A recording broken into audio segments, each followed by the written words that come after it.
Hello and welcome to episode 15 of GGs, the Good Gaming Society podcast. This is your host, Brandon, better known as Lord Erevar 76, and I'm here with both of my wonderful co-hosts, Andrew, better known as Tamanta Yoshi.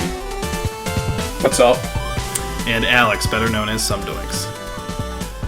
Trunk ain't dead. Thanks for hopping on, guys. No problem. Well, in any case, we got a packed show today. It's been about 2.5 months since our last pod, and there's been a huge number of big game releases and headlines over that time. We'll do our best to cover all that, but as pretty hardcore Pokemon fans, we're especially going to focus on the latest release in the Pokemon franchise, Pokemon Legends Arceus. Definitely expect a lively discussion for that one, and I hope that you are looking forward to it. So let's jump right into the news. So basically, there's a bunch of notable releases. Besides it's Pokemon been a Legends. while since we've done our last podcast. There's been a lot of things that have been going on, so yeah, there's a lot of stuff. Yeah, so we've got I kind of broke this down week by week, so this covers basically the beginning of February, which was like our last podcast came out, to middle of April. And the week of the 4th, February 4th, you had Dying Light 2, Sifu, Earthbound released on NSO, and Lost Ark.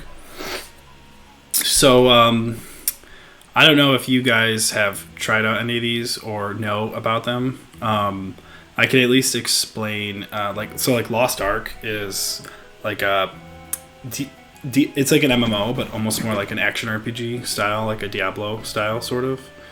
I don't know if you guys... that's probably the game that would least interest this group, I would imagine. I did a little research on it. Yeah, I looked at it, it was like, yeah, for people who like that kind of stuff, it looks like people, be fun, but... Well, yeah, it doesn't look... basically I've heard that, like, I think it's free to play. Basically, like, people are saying it's really good, like the main game, but then like the post game or like the end game, which is like a huge thing for MMOs, is like really pay to win and pretty terrible. So well, that's a problem. Yeah. Ooh. That's not gonna work, really. For MMOs especially, like, and that was like the same thing with New World last year. I don't know if you remember that MMO, Amazon's new MMO, yes. New World. People, that was pretty like hyped up, and there was like a bunch of players, and then like a lot of people fell off because of the end game. And that's not too surprising.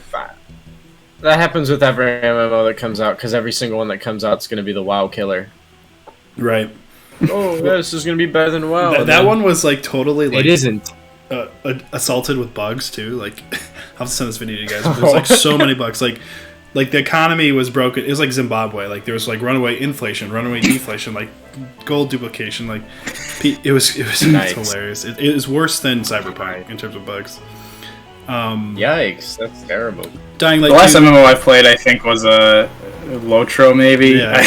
I don't play MMOs. That's the last one I played seriously as well, and that was like 15 years ago or something. 10 years ago. So I played a while, like probably like 4 years ago, 3 years ago, ish. Did you try WoW Classic when it came out or no?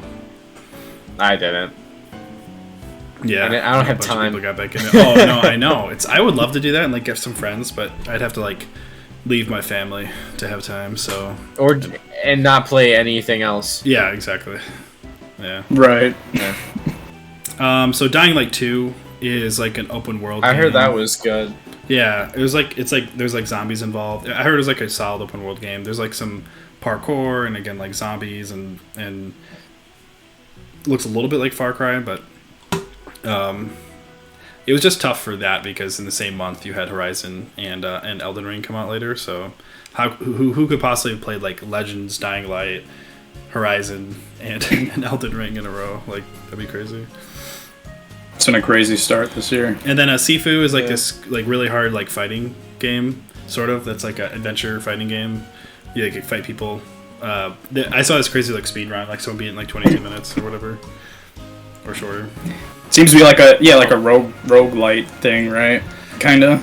Yeah, you have like a guy, you play as him, but he ages, I guess, like as you play or something. It's like, I don't know, it sounds pretty interesting, but it sounds like really hard. I know Tyler got it, I think. So And then lastly, there's It's like the Ash Ketchum simulator where if you see if he can win the championship before he dies of old age. Yeah, he's good. No. That's like an unstoppable force versus an immovable object because the immovable object is him winning. The unstoppable force is his eternal 10-year-old youth. Right. Yeah. He's just always done. He's always a 10-year-old who looks like a 14-year-old. Then on the 10th, there's this really old game called Earthbound that came out on NSO. I don't know why anyone played this weird game, but it came out, and it's pretty cool. The acid trip of video games. Yeah, I did actually pick this up Essentially around this time. Not actually on the Switch. I was playing it on something else, but this did get me back into it. It's a very unique game, but it's very JRPG-ish. Well, let me tell you core this. Mechanics. Here's a fact. It's the best RPG on the Super Nintendo. Wrong. That is dead. I would drop my mic if I could right now, but I gotta speak No. through it. You've got Chrono Trigger and Final Fantasy VI on Super Nintendo. So I love Chrono Trigger, but Earthbound's up there. Earthbound's my favorite. I know a lot RPG of people have ever. Earthbound in like their top 10 games period or top 5 or is number 1. So I won't argue. That's amazing. Week after that, starting the 15th, you had an onslaught of some stuff. You had Cyberpunk 2077 had their new gen upgrade for Series X, S, and PS5, which brought it closer in line with the actually decent PC performance and graphical quality and stuff. So I did play a little bit of that. I got it on sale for like $10 last Black Friday. Dude, it was like $5 the other day. Yeah, on Best Wasn't Buy. it? That's hilarious. Oh my $5. $5. So, it was so funny because I remember like people like at the time, like because of how bad Cyberpunk was, there were a couple of people like, I'm never gonna get this game unless it's like $5. And then I saw someone on Reddit was like, well, I said I wasn't gonna get this game unless it was $5, so I'm actually gonna get it now. It was like hilarious. 'Cause I've never seen a game get to $5 ever, That fast. Just quickly. That fast. or even that yeah, as big as general. I don't even remember like a non-trash game. Well, and it's not even like it's on like a Black Friday sale for $5. It's just regularly. It's just $5. The Best Buy managers were so sick of seeing their 500 copies that they pre-ordered of Cyberpunk like sitting on the shelves, like just get this out of here. Then they played it and like, oh my gosh, we'll never sell this if it's not $5. Yeah, we got it for $5. We gotta move this for $5 a copy. And then we've got then on the 18th, Horizon Forbidden West release to rave reviews. I think it got like an 89 on the critic sites, and I've sunk a lot of time in that one. I thought 89 sucked though, dude. Yeah, I thought 89 was too low. yeah, it's too low. It's in the top 2% of all games rated since 2010. It's too low. But it didn't get a 96 like Elden Ring, so... No, but really, really good. I really enjoyed it. You guys haven't played... I know you haven't played Zero Dawn, Adrian. You haven't really had a PlayStation. Assassin's Creed 12, Horizon Forbidden West. Right? Isn't that the idea? No, it's not. It looks a little better than Assassin's Creed. It looks better than Assassin's Creed. It's way more creative than Assassin's Creed. I don't know. Donkey's video on Forbidden West, that was like the first time I like hard disagreed with him on something. Like, he hated it. But Yeah, sorry, I guess he no, doesn't call it dialogue. I played like the beginning of Zero Dawn, and it took me probably like 10 minutes to kill like 5 things with a bow and arrow, and I was like, yeah, this is terrible, and I stopped playing. Jeez. Yeah, so Zero Dawn does take a while to warm up, I think. I think overall the series has like a really great creative concept, and you kind of need to get used to like the machine hunting and everything like that for sure. But it really picks up about halfway through. Yeah, no, I get it. Even I know like Marty tried it too. He tried for a couple hours and he couldn't get into it, but the game really picks up halfway through with like the story beats and everything. And after you've played Zero Dawn, like Forbidden West is like, you know, feels awesome because of all the changes they made. It's just like so should I start with Zero Dawn then, or could I just play the second game? Like, is it worth? I did send that video to you about like recapping the story of Zero Dawn. Oh yeah, that was how long was that? Oh yeah, it was minutes. just a story recap. Okay, Yeah. all right. Yeah, I think You might you just should do jump into that, Forbidden West to let it capture your attention. You could always go back and play Zero Dawn. Anyway, otherwise, the most hyped Destiny 2 expansion, basically the most hyped Destiny series expansion since the Taken King, back for Destiny 1, released on the 22nd of February, to rave ratings,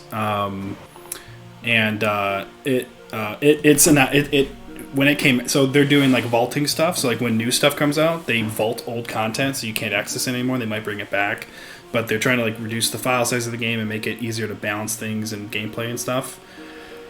So that's bizarre. It is a little weird. If you're a new player, you basically can't even play the original campaign for Destiny 2. They vaulted out already and everything. It's pretty strange. So live service, dude. In early February. I mean, it's probably the best live service game. So, like, it's very successful. Dude, Halo Infinite. That's fair. I was just saying it's stupid that they take stuff like that away. But and I'll say it's one of the best live service games before people start hating me, because there's other good. I mean, you've got Warframe and Apex and some other good games. I've heard about how good this new I've also heard about how good this new expansion is. It has like a 90 or something like that on like OpenCritic. Like, that's high. Yeah, it's crazy. Yeah, that's very high. Yeah, so I actually picked up Forsaken. Well, they were doing it for free. It's a long story, but I jumped into the Forsaken expansion, was about to get vaulted, and played through that. But I still have 2 more expansions to get through before I play Witch Queen, and they still, I mean, they do go on sales, but it'd still be like a $30 on sale for both of them, and I'm just kind of waiting on that one. But it's Destiny 2 is fun, and the best part is the campaign. I'm personally not sure how big of a fan I would be of playing like the other activities they have. I know, Andrew, you probably have some strong thoughts on the non-story activities of that game. The multiplayer, like the gunplay and stuff is good, but the multiplayer made me want to throw my PlayStation out the window. It's just too hard. They just match you up with the best players in the entire world, and you have no chance. Well, and like it's not purely skill based. 1 was fun. Right, yeah, they've got like all these weird RPG elements they try to throw in. It's just like, it's weird. It's very unique. Anyway, so the week after that, starting the 25th, you had Elden Ring come out. Well, both these games came out on the 25th, but Elden Ring came out to obviously superb reviews, lots of discussion. It's still talked about. Absolutely huge game, extremely difficult, but probably the most accessible Dark Souls game thus far. Excuse me. Andrew and I split this, and I know, Andrew, you've got do you have 100 hours? 70 hours into it. I mean, I didn't really like Dark Souls. I played it for a few hours and then just kind of gave up because it was too frustrating. And I still have problems with the difficulty stuff in the Dark Souls games like Elden Ring, but Elden Ring is one of the best games ever. It is. Ralph, from your experience. Yeah. Wow. Yeah. Because I haven't even finished it yet, but at first it's really good. Like, at first you were talking a lot. You were like, oh man, this is so cool. Like, I love the open world. And then, like, the week after, for the next couple of weeks, all I heard from you was like, what the heck is this so hard? Like, this is so cheap. Like, this is so stupid. So I didn't know if your opinion had changed or what. Oh, no, my opinion hasn't changed. That stuff is true, but I'm not going to deny how good the game is. The thing I really didn't like was them patching my build out of the game, basically. Yeah, that was... Gosh. Yeah, with my summon, man. I got everything ready, so I feel like, nope, Barricade Shield nerfed. The one summon I used, the Spear Dash or whatever it is, like, nerfed. Like, I'm like, okay. Yeah, so Alex, there was a summon in the game called Mimic, and it would basically create a version of you that had like a ton of health, had very smart and aggressive AI, and you could basically fight 2v1 or 2. The game will throw 2v1 at you, so 2v2. You'd use it as a tank, essentially. It could do damage too. Yeah, right? Yeah, no, it can do a lot of damage too. Yeah. So they ended up nerfing it in a patch a couple weeks past. So a lot of people were kind of pissed off because they kind of made their builds around it, including Andrew. It kind of ruined everything. Yeah, I mean, it's still pretty good, so I'm just, going along with it. I've farmed all the way up to like a level 160 or something like that, so... Yeah, I played it for 7 hours of one character, decided I didn't like ranged magic, made a new file and played another 10 hours. it is excellent. I had to go play Horizon again. I couldn't. That's the game that's gonna probably last me from like May until Starfield. I'm not gonna beat it. I probably am not gonna end up beating it this year either. It's long and hard. It's very large, almost maybe a little too large. Like the map keeps getting bigger. I'm like, just dang. Like it's weird. Like the denseness of it. I can't tell if it's the game's biggest strength or maybe a slight weakness. The density. Anyway. Yeah. The girth.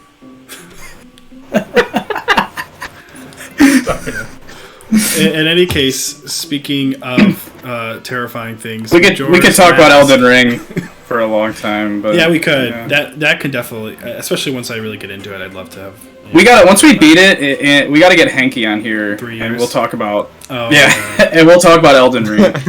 Tanky would probably talk about Elden Ring by himself the entire podcast, fill up the whole time. It'd be entertaining, but yeah, hey man, great game. Wow, it's so funny. It's so interesting, Andrew, because you've said that about like 3 non-Nintendo games in like my entire time knowing Ever. It was like Metal Gear Solid 5. What 3 like, and 5? Okay, what like Okami? Well, all of it's been recent too. Yeah, Resident Evil 4 is one of the best games ever Resident too. 4. So. That's true. Yeah, you're branching out. Yeah, there's a lot. Time to play Last of Us. There's a whole new world. In any case, the same day, Majora's Mask is part of a Nintendo's N64 expansion pack released, and I did sink some time back in. That's like, you guys know it's like one of my favorite games ever. I think it still holds up pretty well, especially now that you aren't restricted. I know they fixed this in the 3DS version, but especially now that you don't have the kind of awkward save system, you could just save state basically. That's nice. Oh yeah. I should probably pick that up. I haven't started it yet. I've never played it. It's I really beat Majora's good. Mask like 4 times, so it's like it's when it first came out, it was so different than Ocarina. It was kind of like the black sheep, but now it's obviously kind of renowned for how unique and innovative it is.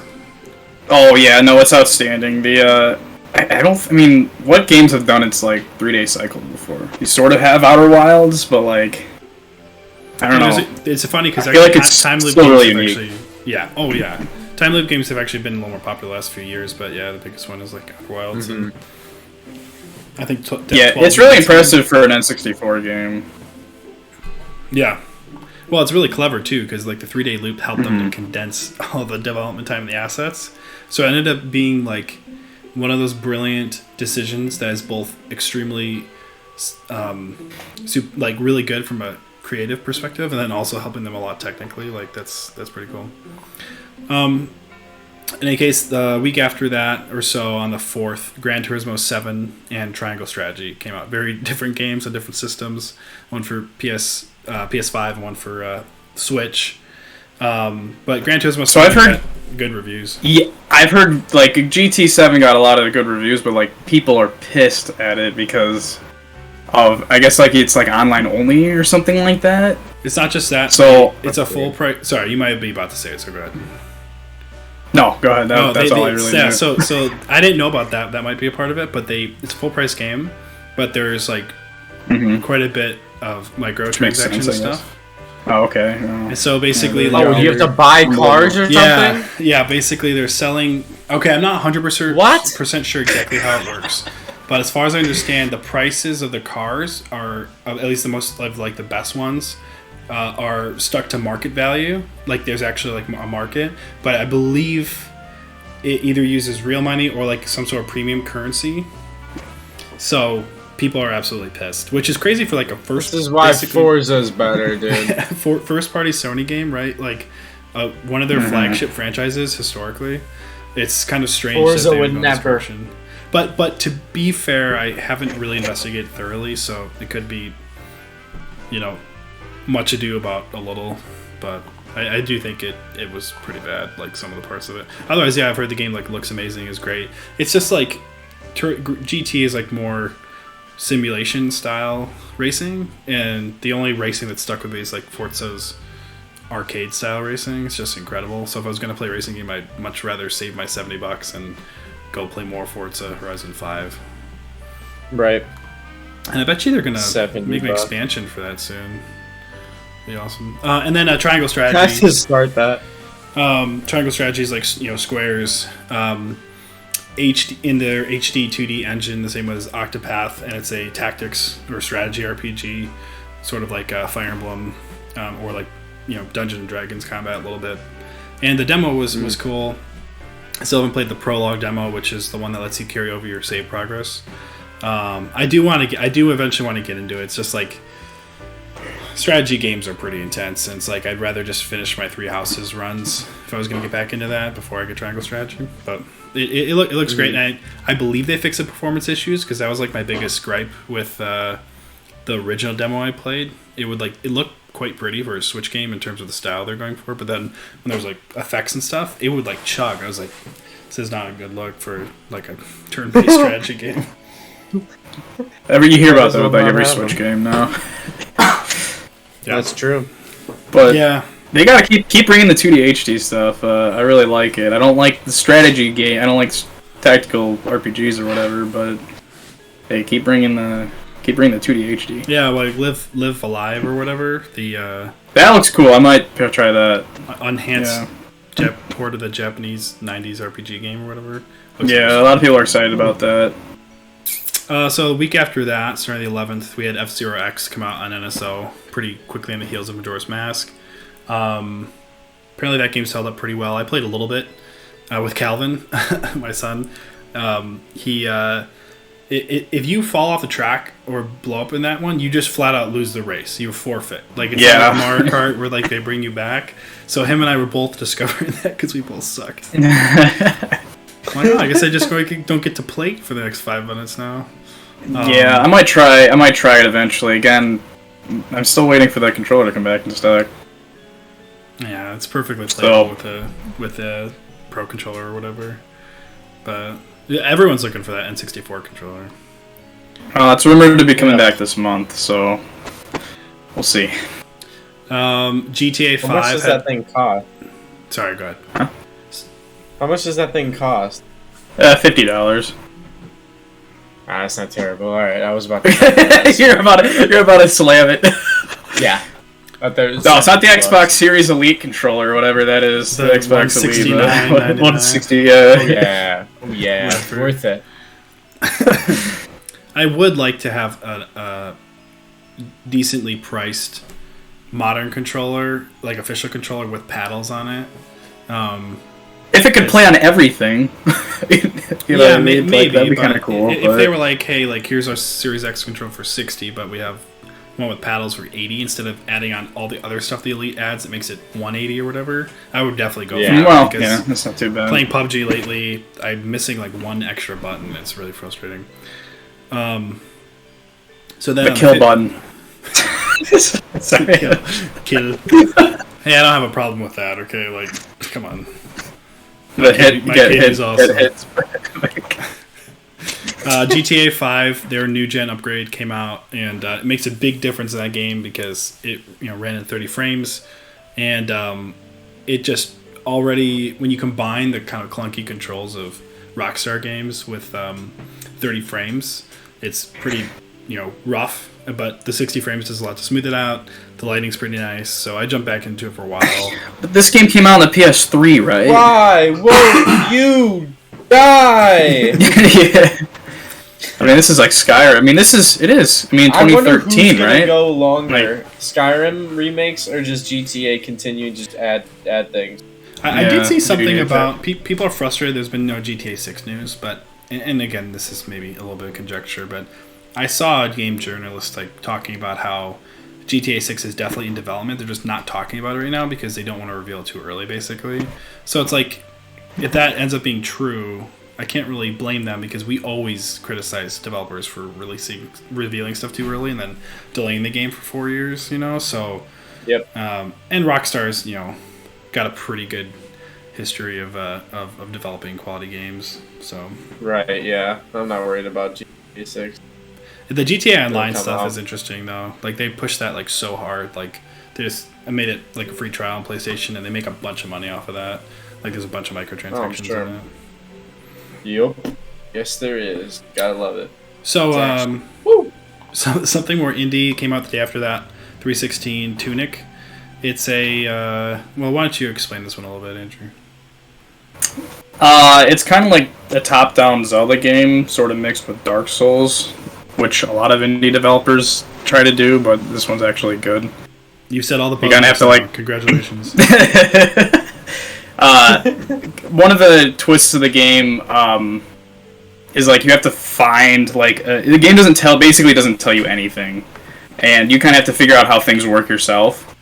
But like you can find pages to like a made up manual for the game essentially that you can access, and like on the manual it's in a different language. It's in the language of the Tunic himself. He's like a fox. And so you kind of have to just look at the manual and just looking at it, you have to figure out what you're supposed to do and how mechanics work and stuff like that. So it's pretty interesting. I thought it was really cool, but it tries to be Dark Souls in a way that's not great. Like it just tries to be too hard. It has a couple difficulty settings that you can tinker with, which basically makes it more like Zelda. And so I will end up finishing it eventually, but yeah, the Dark Souls thing I didn't think was great, but other than that, it's really fun. Yeah, I played a little bit. It's a good Zelda-like, yeah. Definitely fun. I like the manual thing. That was really interesting. It adds a little bit of intrigue.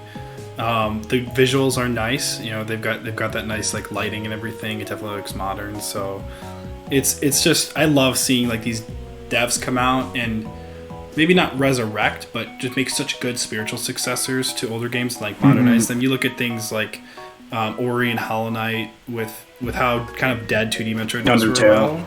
Look at Undertale with Earthbound. You look at what was the number one thing I was thinking of? Well, obviously Tunic with Zelda, and totally drawing. Ori and Metroid, yeah. Yeah, Ori. Well, yeah, that's that one too. Oh, and Bug Fables with Paper Mario. Bug Fables, yeah. Which is, right. According to you, Andrew, maybe the best Paper Mario game ever made, essentially, or close to it. Almost, yeah. Yeah. So it is really cool to see. Like you think about it, it's like people like us who grew up playing these games. Maybe the series fell out of favor. They ended up becoming game devs, and they're good enough at it, and are able to raise enough money to do it. And like that's super cool. I love it. And then next week, kind of near the end of March, you had Kirby and the Forgotten Land come out on Switch on the 25th, as well as Tiny Tina's Wonderlands. Tiny Teeny, which is like a Borderlands spin-off, sort of. Oh, I remember that character. That's probably terrible, isn't it? Actually, I heard. I've heard it's okay. Decent. Really? Yeah. Oh wow. Good for them. So the expansion. So she headlined an expansion for Borderlands, which made it more like a Dungeons and Dragons style game, or themed, I guess. And so they took that concept and made a full game out of it. Actually sounds interesting. It's basically like a fantasy Borderlands. If that was something that like came to Game Pass or went on a big sale, I would totally be like, hey, let's like play this. Yeah, it sounds interesting. Kirby, I'll be honest, I have not gotten a chance to play it yet, because when I want to really dive into it and really play it front to back when I play it, especially because it's not like the longest game. But from what I've seen, it looks great, and Andrew, I know you've beaten it. Took me a little bit to beat it, but I 100%ed it, so there's a lot of content if you actually try to do everything in the game. But yeah, it's amazing. I don't think it'll turn people who weren't really Kirby fans necessarily. It's more of just kind of like it's more of like just kind of Kirby in 3D and less of, how like Mario was, where it kind of went from 2D to like being a sandbox platformer, not just kind of like Mario in 3D or whatever. But no, it works really well. The controls are great. The platforming's fun, and the puzzles are amazing. Make sure you get as many Waddle Dees as you can when you're playing, because that just running through the level when it doesn't do the levels justice. You have to kind of explore and actually do like the side puzzles and stuff. So it's great. Kirby Star Allies was really boring and not hard at all, but Forgotten Land kind of brings Kirby back to being great again, because the game before Star Allies on 3DS, playing Robobot, was like really good. And it's kind of got the quality of like that, but it's like in 3D now. So Yeah, no, it's cool. I'm hoping that they'll continue to evolve Kirby, but this is a phenomenal start, and I think it's a great game. No, I was pretty shocked that it got an 85 on the critics. Yeah, with the critics, because it's sometimes you see these games that got good reviews in the past, but were kind of like maybe haven't evolved that much, and you wonder, was part of it nostalgia? But then they made kind of like, you know, the best version of that yet, and in 3D, and it even in the modern day, everyone seems to like it a lot. Because in 85, like that's you know, again, that's in the top 10% of all games rated in the modern era. You know, so that's something like that's pretty highly lauded. Yeah, Forgotten Land seems to be like the best of Kirby, thrown into like a 3D package for sure. The copy abilities, you can upgrade them now, sort of RPG style, which makes it feel kind of like Kirby 64. It's kind of got that same. Remember how awesome it was in Kirby 64 to like combine two abilities and you get like something completely new, and it was like really fun. It's sort of like that again, to be able to just kind of tinker around with like the level up abilities and stuff. So yeah, it's really fun. Awesome. Well, so that's all the games. The notable release. If we missed a game that you like that came out in the window, I'm sorry. We don't have like a lot of time to go through every release, and this was maybe the most bonkers February, at least in I can ever remember. You had you had Horizon, Destiny 2, Elden Ring, the Cyberpunk upgrade. It's pretty nuts. And then Legends, obviously, right before that. So Horizon gets overshadowed by Elden Ring. Yeah. Again. Yeah. They're pretty different games. I will say that I think they're maybe even more different than Zero Dawn and Breath of the Wild were, although those were also pretty different games. You know, Horizon's much more approachable action adventure compared to Elden Ring's intensity. You know. I would imagine that. Yeah, Horizon's good though. It's really good. It would be one of those games where if it came out on its own in a month, you know, people would have been still talking about it. So let's run through these kind of some other notable headlines that have occurred during this period. You know, some of these are pretty big. Some, you know, maybe are just kind of more minor, but still worthwhile to talk about. So just kick off with the least video gamey, which is a couple TV and movie kind of announcements, video game style, which seems to be kind of a thing lately with like the Sonic the Hedgehog movie and Detective Pikachu and the Uncharted movie and stuff. So we've got the Halo TV show was announced and premiered. I'm seeing tons of adaptions yet. Yeah. So the Halo sucks. Paramount it's garbage. So did episode 4 come out yet? I want to spoil. I don't know. I didn't even watch episode 3, dude. I only watched part of it. It's so boring. It's all boring. I needed to know. I haven't watched a single episode. All I needed to know was Master Chief takes his helmet off in the first episode. I knew it was gonna be trash. Oh, he does a lot more than that. He takes off a lot more than that. I saw Master Chief. It's a terrible direction. I keep seeing like websites and stuff saying like, "Oh, the best part of this show is Master Chief taking his helmet off and like being vulnerable." I'm like, no, what? No, that's literally why this show's bad. It's like let's take an aspect of the character from the games that doesn't exist and shove it into him in the TV show about the game. Yeah, right. We could probably have a rant about this, but I mean, I think some of to try to be like balanced, I will say some of the aspects of the show are interesting just from they put some effort into, you know, the sets and like the designs of things, and it is interesting to see their take on some of the characters like Halsey and things like that. Some of the characters that weren't even good by 343. Like I really don't think like 343 did a good job with almost anything in their stories. And so it doesn't surprise me that it's those elements I like that Paramount did or whoever developed the show, because the original 343 stuff was not very good anyway. But it's like the stuff from the beginning, like Master Chief, like the important things are. You talking about Bungie or 343? No, so Bungie stuff, the stuff they wrote, I thought was good. You know, back. Oh, okay, okay, yeah. So 343 stuff, like 343 was the one that brought Halsey into it, and they brought him all this complexity. Dr. Halsey, like the one who created Cortana. Well, wasn't Halsey in Reach? They didn't bring her into it. Yeah, that was Halo 4. She's always been a huge part of it. She started. Yeah, I think Reach was head of Halsey. Well, Reach, yes, fine. Yeah, that's true with Reach, but I guess I was more thinking the original trilogy, but 4. You're not wrong though. 4 and 5. Like, The story is ridiculous. Shoved a lot of stuff into Yes. it. Yes, it's true. But yeah, definitely reach Headhouse. Like I know that like gaming stories don't translate very well, but if they had just try to make a TV adaptation of Halo Combat Evolved, that would have been way better than this. Well, I mean, to be fair, like they are like the later, episode 2 and the beginning of episode 3, like they're slowly bringing like other. It's trying to be like a prequel, in. sort of, in a way. But like I it's so boring. Yeah, like, and the tone is all over the place too. Like I just don't understand. Yeah. Like, I guess every action show has to be like totally brutal now because they've got to be like Game of Thrones or whatever. But it's just like Halo may be like an M-rated series, but it's always been like you're shooting lasers and guns at people and like you have shields and it's never been the kind of M series that's like that's like Resident Evil or whatever. It's always been more about war and less about slaughter and stuff. And like there's just some it just the tone of the show is just way over the top compared to the games and stuff, and it doesn't make any sense to me. So.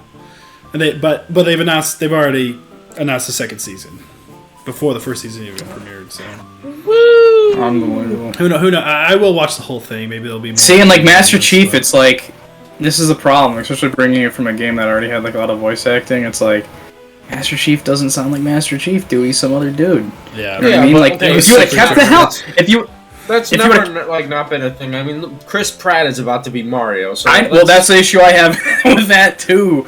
But like, yeah, but Mario keep the helmet. Keep that's true. You keep the helmet though on Master Chief, and you can bring his voice actor back. You know what I mean? It'd be like Darth Vader kind of at that point. Have someone else wear the suit and have the actual voice actor voice him till like the very end where they takes the helmet off or whatever.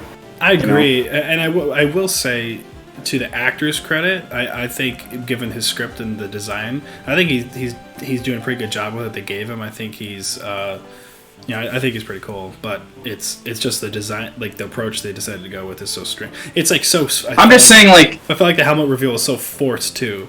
That whole first with the voice acting. Good.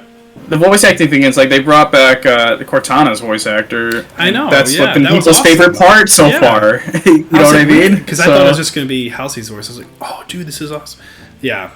Anyway, sorry if you haven't watched it and you're actually interested and we spoiled a little bit. Oh, we didn't really talk about. I don't think anyone's too worried. Everyone's already seen the picture of Master Chief's butt cheeks. Best part. Actually, I haven't seen that part yet. But okay, so another news: Sonic, the Sonic the Hedgehog 2 movie premiered. In terms generally mixed reviews, which is pretty good for movie. Movie critics don't know anything. Yeah, it's over 50 or whatever, which means it's like above average or not worse than that. And then no video game adaptation is gonna get like a 70, so it's alright. Look. Last Jedi got like a 90 something, so I never trust. That's a terrible movie. I don't think it got high, but it was. Yeah, it got like an 80. Well, no, it got like an 80 something. Yeah, it was. Whatever. We don't have to talk about the Last Jedi. No. We could. So anyway, we're gonna have another podcast. But I've seen positive reception from Sonic fans and stuff, so that's good. Yes. Except for Arlo, poor guy. Yeah. I don't think he realizes how rough the internet is. Right. We haven't. I mean, have you? No, I haven't seen it. I'm assuming neither of you guys have actually seen it.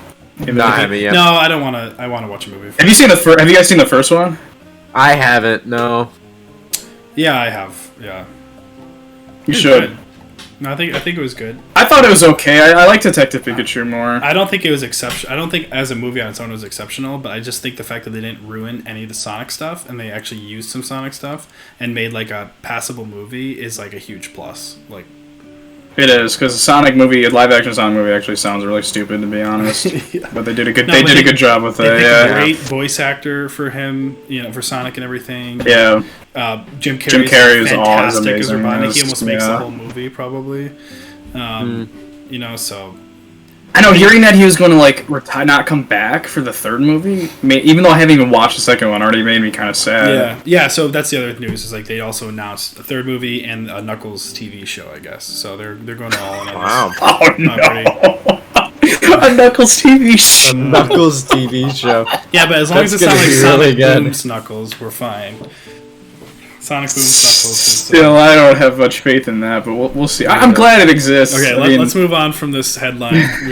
We've talked a lot. Maybe we'll talk more after we see the movie. But next thing is E3 digital event got canceled, which actually is not that hard to have seen because it was kind of weird. Like they kept both years of like obviously we've had COVID and stuff, but like. Both times that they canceled the physical event, it was like COVID was like in a down like everyone was like opening up at the times that they were canceling stuff, and like it's been kind of revealed that they've been struggling with stuff, and so they've been using kind of closing physical events down as a cover for the fact that they've been struggling in general partially, and I remember I don't really care about EA I guess, but I think EA already said they weren't doing a digital event, right? And EA Play or whatever it is. Yeah, so an E3 digital event got canceled, which is pretty sad. Like I really hope that it comes back in some way. It's been getting worse and worse. Yeah, it has. Well, everyone's just been progressively leaving and doing their own thing. So the only thing that scares me, it's like now with Nintendo, that means it's not guaranteed that they're going to have a direct in that time slot, you know what I mean? So now it's like even harder to predict when Nintendo's going to have their next Nintendo Direct, so that's the reason why I'm a little disappointed still. I'm assuming it'll be around that time still, but it's E3. No, nothing with the fact, just because Nintendo's thing is now going to be a little harder to predict now. There's something really fun about people physically at E3 that I like, that was just, was it mostly cringe? Sure. Yeah, but it was hilarious. And then Cringe was great. Yeah. I loved it. It's so fun. Yeah. It's just cool. It's just a cool event to kind of hype around. But I honestly think something will come back. Whether if E3 doesn't. I've been hearing the opinion. That from a lot of people that E3's done. That this is it. Oh yeah, I think that's probably true. I wouldn't be too surprised. But E4 will be here next year. E4, I do actually think something will come up in the summer, like because there's the Xbox 720. Well, did you see Jeff Keighley? He's like already with like the summer's games show thing. He's already trying to do. Yeah. He's like already. The minute that got canceled, he was like he could see like there's muddy sides in his eyes. He's like, maybe I can invite Kojima back and give him a big kiss. He freaking loves Kojima. Okay, so next is a new PS Plus subscription model announced. So they have three. This has been rumored for like a long time. It feels like so they have like 3 tiers, and basically one is just what you have today, which is online play, PS Plus Gold games. That's like $9.99. It gets complicated because their monthly prices are a lot higher than their annual prices, but that's like $9.99 a month or $60 a year, and then the middle tier you get. It's the price of Game Pass, so it's $14.99 a month, or it's a lot cheaper if you do yearly, I think. And then that gives you access to like the PS Now library. But they've said they were gonna have 700 games, which is a lot more than it's in PS Now right now. So it sounds like they're really trying to expand that. Not gonna have day one first party titles, which is not surprising because Sony has said all along that they're not gonna do that. I don't fully understand like. This may make some people mad, but I feel like it's a little bit entitled to like be pushing for that like to a degree where it's like you just expect them to do it. It's like why would Sony do it? Because Microsoft has like how many day one titles Microsoft have to actually market out the door and push like that they're like super attractive compared to Sony's titles. Like I just don't see why they would do that. They'd have no competitive. Like they don't need to do that. I think it would be great. Sells well enough anyway. That'd be nice. It would be nice. No, it would be great. And maybe entitled's the wrong word. It's just weird. Like there's this like Sony's gonna fall behind unless they have data. No, yeah, this thing came out. Like there were rumors about this, and people were like, oh my gosh, they're gonna do Sony Game Pass. It was Spartacus or whatever. That was like the rumored thing, and then it's like, no, it's better, but it's not Game Pass, and so for some reason that's disappointing. It's like well, and then the third tier is $17.99 a month, but again. Cheaper yearly, and that gives $120 a year, right? I think is the I think it's biggest. $180. I think that's. Yeah. I think the yearly is Game Pass level for the. Hold on. I believe. Yeah, why don't you confirm it for me? But that one will have retro games, so they're gonna have a lineup of like PS1, PS2 games, currently streamed PS3 games. Although there's a rumor that they may be trying to get some PS3 emulation working. No, 120. It is 120. 120. Okay, cool. All right. 100 for the mid tier, 60 for this.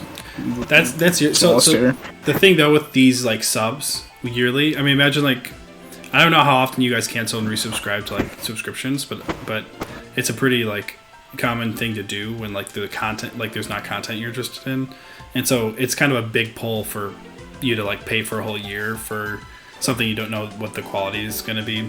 Well, I've subscribed for a month several times, and the auto renew thing kept going back on, so I kept getting charged extra because I would forget, which they just changed, by the way. They just changed it, so it turns it up. Jerks. They waited. They waited until they knew that they took my $30 from me, and they're like, "All right, now we can. We duped Andrew. We can change it now." Yes, they were ready. Yeah, they duped you out of $10. Boo hoo. Hey, 20. That's a lot of. I want that back. Right there.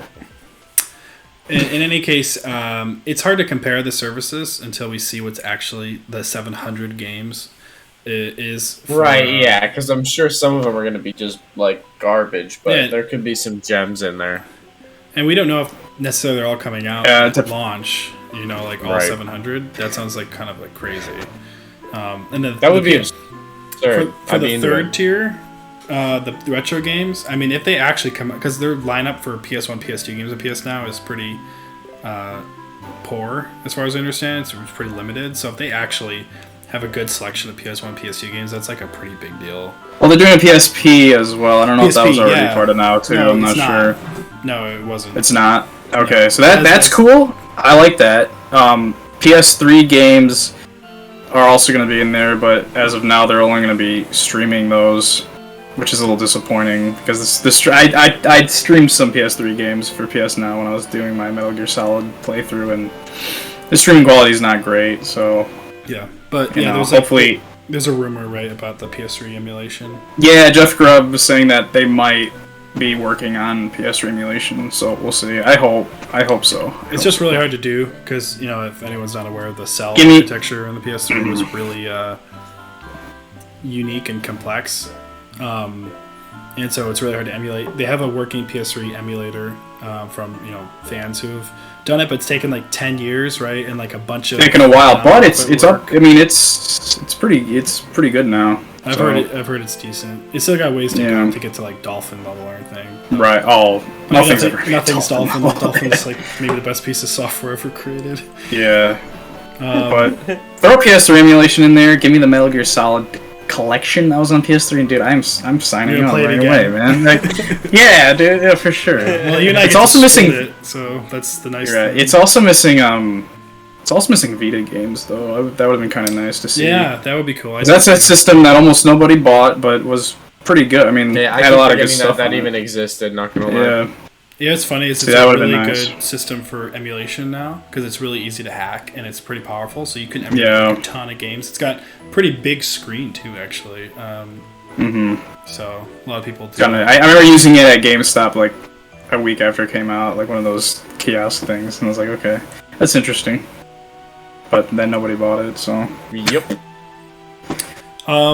The next one of the other kind of things that happened was Nintendo announced that the 3DS and Wii U eShops would close next March, and you won't be able to add funds.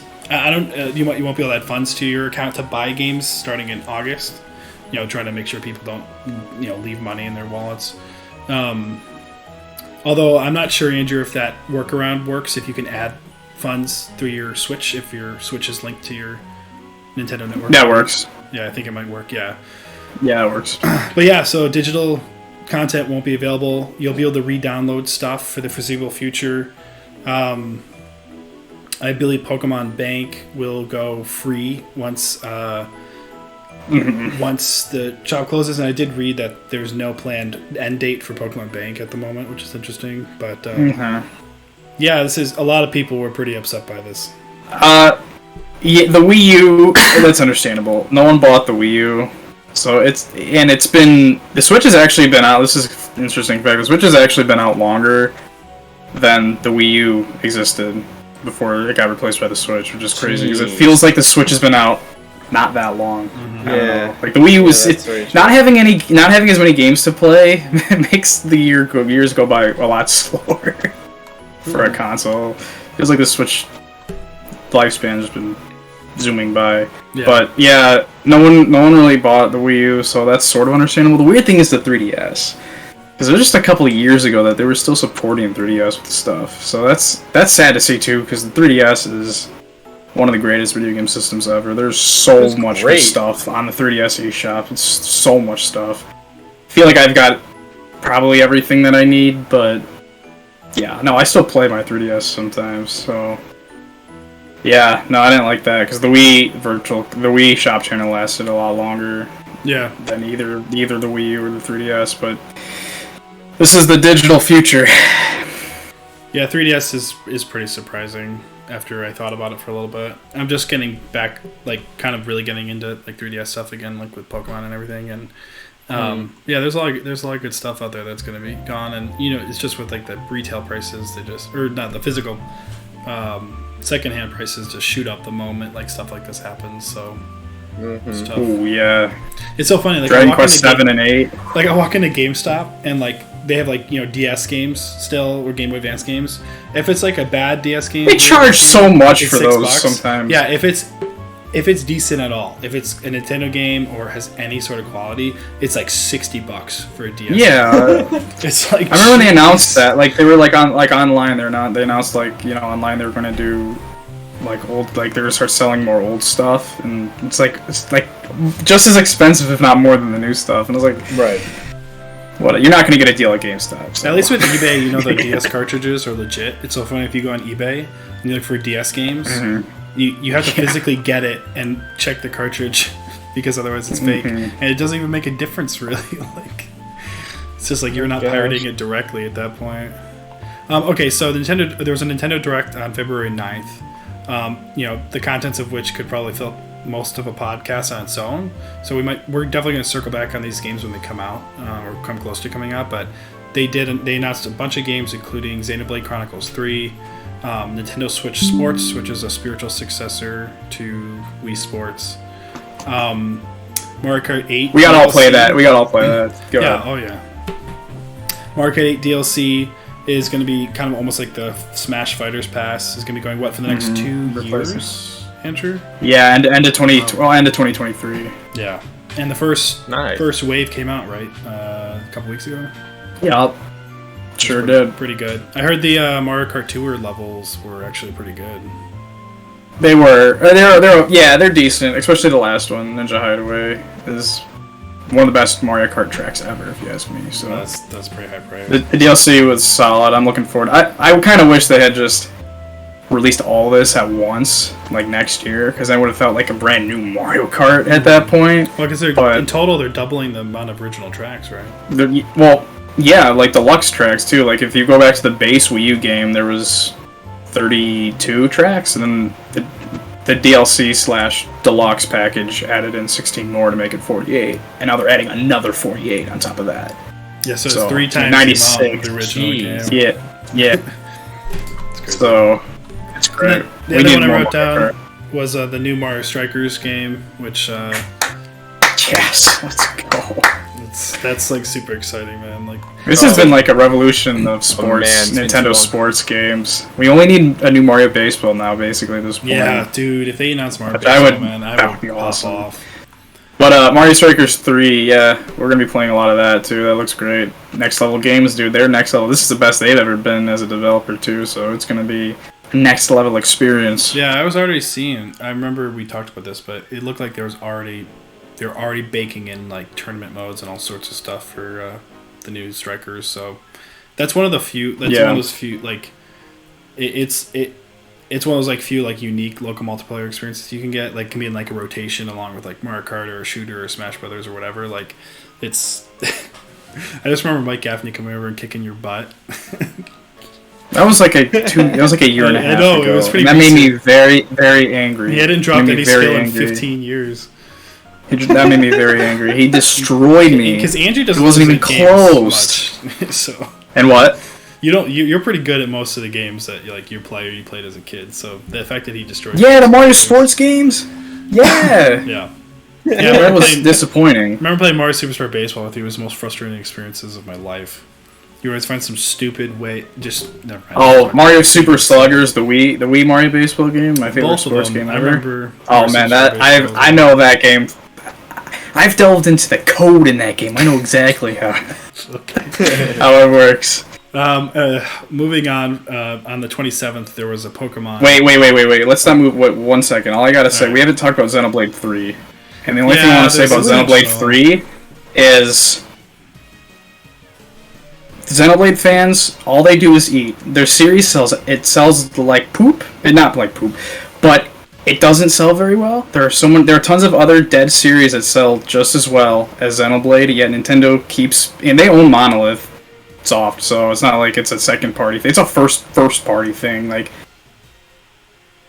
why they keep making Xenoblade? They don't bring anything like. I just want Pikmin. Pikmin sells just as well as Xenoblade. We've had 2.5 Xenoblade games now on the Switch, and we've had one enhanced Pikmin port. We've had 3 basically. Nothing else. Yeah, 2. The 1, 2, 3, no, 3.5. Sorry, it's 3.5. Yeah, 3.5. Yeah, they all sell like 2 million, 3 million, maybe. Like, yeah, sorry. I'm ranting. Right. The games are great, but like it just makes me angry. You're right.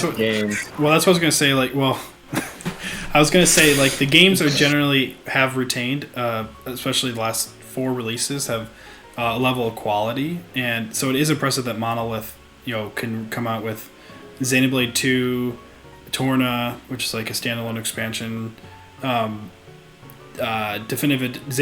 Definitive Edition, and then having Xenoblade 3 coming out. I mean, I guess that hasn't released yet, but they're doing. It's been 5 years. They're doing well as a dev for what they're going to set out for, but it is interesting that, and they're helping. I mean, did they help the Breath of the Wild? I think they're. Are they Animal Crossing? Breath of the Wild too? They helped the Animal Crossing. Like they're clearly like very. I'm sure they are. Yeah. I don't know. I mean, there's a reason Nintendo bought them. I don't know if it's just like maybe it's just like. It could, sometimes in a corporation especially, you just look around and it's less of like, can we bring back Star Fox? Can we bring back this or whatever? It's more of like, this team's doing really well. Maybe it's not selling as well, but they're making money and they're doing it in like a 1.5 dev time or whatever. Like, let them do what they do. Don't try to pull them off and do something else, even, or whatever. So that's true, for sure. Yeah, there's always a little more going on behind the scenes. I'm just salty because I don't really like Xenoblade all that much. Most people don't. That's why it doesn't sell very well. No, I played a little bit of Chronicles recently. It is fun, but it's definitely not for everyone. Especially, I mean, I've heard 2 is just, I've seen 2 is just less appealing as well. I mean, it's got a huge fall. I mean, it seems like everybody online loves Xenoblade, but, So moving on to Pokemon Presents on the 27th. Big news out of that was Pokemon Gen 9 Scarlet and Violet were announced for late 2022 this year. Obviously. That was so surprising. Oh yeah! It was so shocking to see. I don't know. It was like such a whatever direct. There's now a little bit of Legends DLC, which is pretty good. I don't know if you've gotten to try the Legends DLC. It's actually really good. But there's just a bunch of nothing really for the most part. Then all of a sudden they just dropped the bomb, and it was like. Wow, this is quick. I don't know. It makes sense with the way that they cycle things out, but... And we'll talk about this later or maybe next podcast. There's a lot to think about with this, but it is cool that they're going open world, and there's questions about exactly what it's going to involve, what it's going to take from Legends and stuff, but we'll get into that in future discussion. Mm-hmm. Couple other quick announcements here. The new Harry Potter game, Hogwarts Legacy, had its gameplay reveal. I thought actually pretty cool. Nothing stuck out to me as like incredible, but it is like that kind of thing, like growing up reading the Harry Potter books. It was like the game everyone always wanted. Like you're a student, like you get to do the classes, you do like everything. And there were some good Harry Potter games back in the day for sure, but this idea of more like a free form, like you're your own character thing is really cool, and it looked way better than I thought it was going to be. So that's. I think a Narnia version of this would be really cool. That would be very cool. I don't like Harry Potter really, so. Me neither. Then Witcher 4 got announced, and by CDPR, and they said they're going going to be making it on Unreal Engine 5. Which They're gonna finish it? Did you, Alex? Did you try out that Matrix demo on the Unreal Engine 5 Matrix demo on Xbox? And No. Oh, he doesn't have an Xbox or PlayStation. I don't have an Xbox. Was it on PC? He's uncultured. Well, in any case, they released it for the consoles at least. But it's incredible. I might want to just look a video of it or something. But they were showing off Unreal Engine 5. It looked spectacular. And so it's clear there's games starting development with that. And I could see a Witcher game being... given how good Witcher 3 looked and how revered like the visuals of that game are, and how good the PC version of Cyberpunk looked,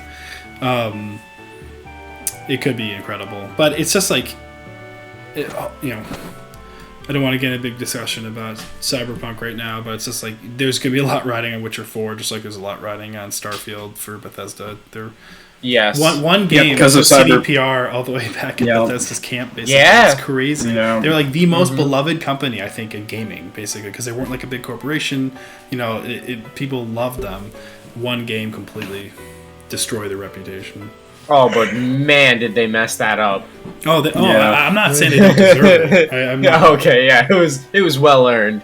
No, it was, especially how they were actually pretty scummy with some of the things. Like they were, I remember they talked about refunds. They even talked to PlayStation and Microsoft about refunds. They're like, they started getting tons of refund requests. For like, wait a second, like, and they had to pay. I mean, if you get taken off if you get delisted off the PlayStation Store, like, pretty bad. You've really effed up, and then they, they had like a half-hearted apology, and they're patching it up, but it's just like the damage is done.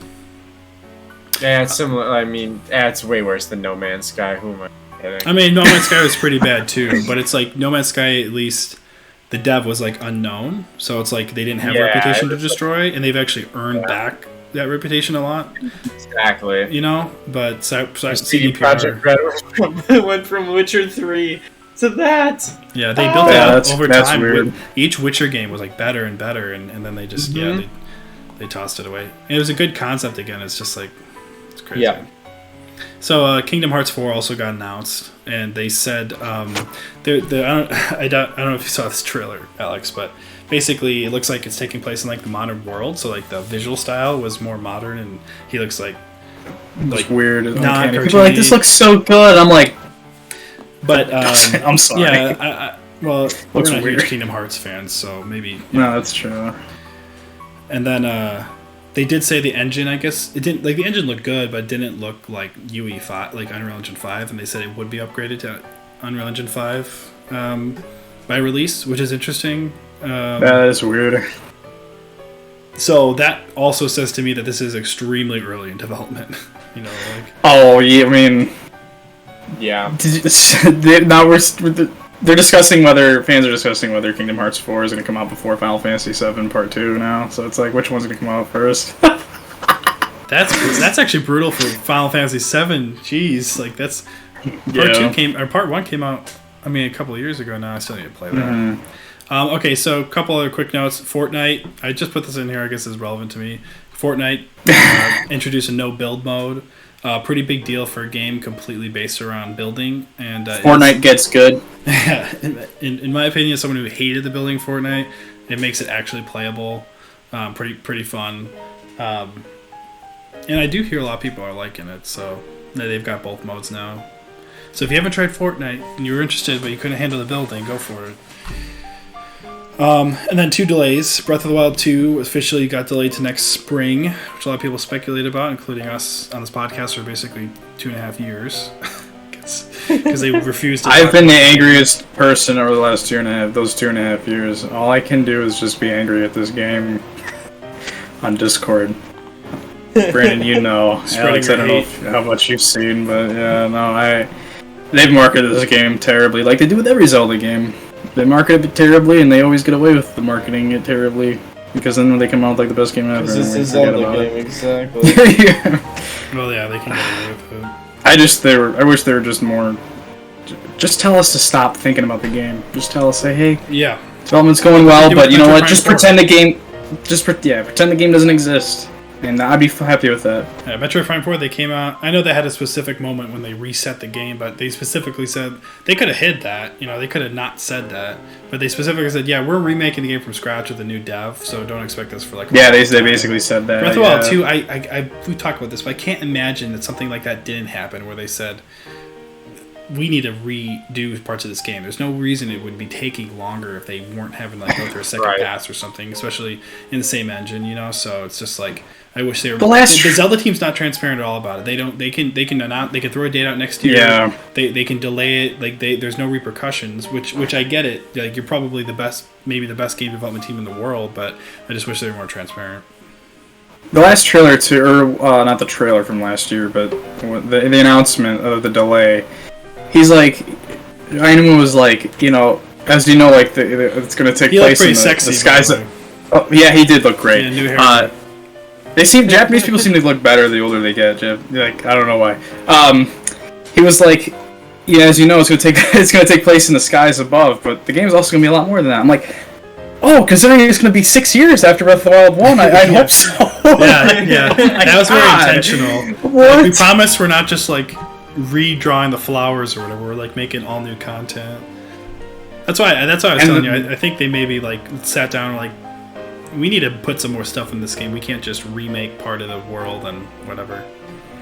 I hope that's not what happened, because the fact that they originally started out like that just sounds so bizarre to me. Like, this is the most bizarre Zelda development, which is weird.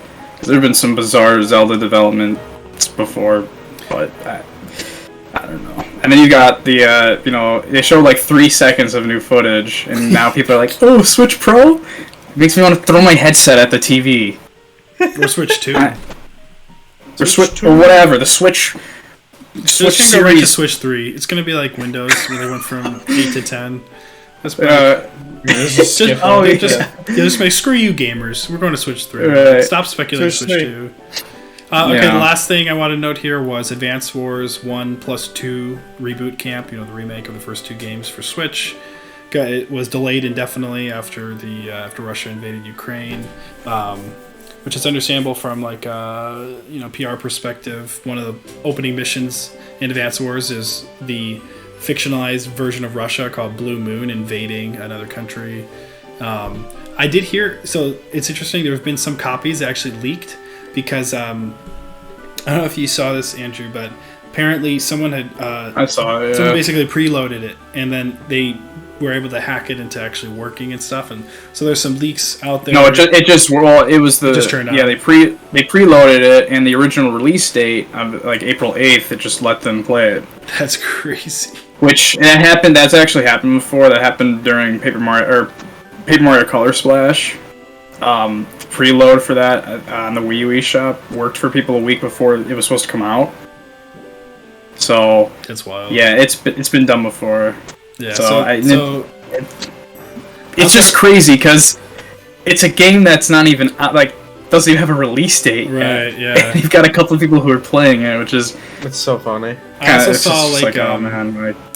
I also saw something. I can't remember where I saw it, but there was someone talking about how there's a good chance the U.S. and Japan, I guess, might be able to get it at some point. Like, not super far, but Europe, like, may never even get it, just because of the situation, the context of it. I think it's got to be sooner than later.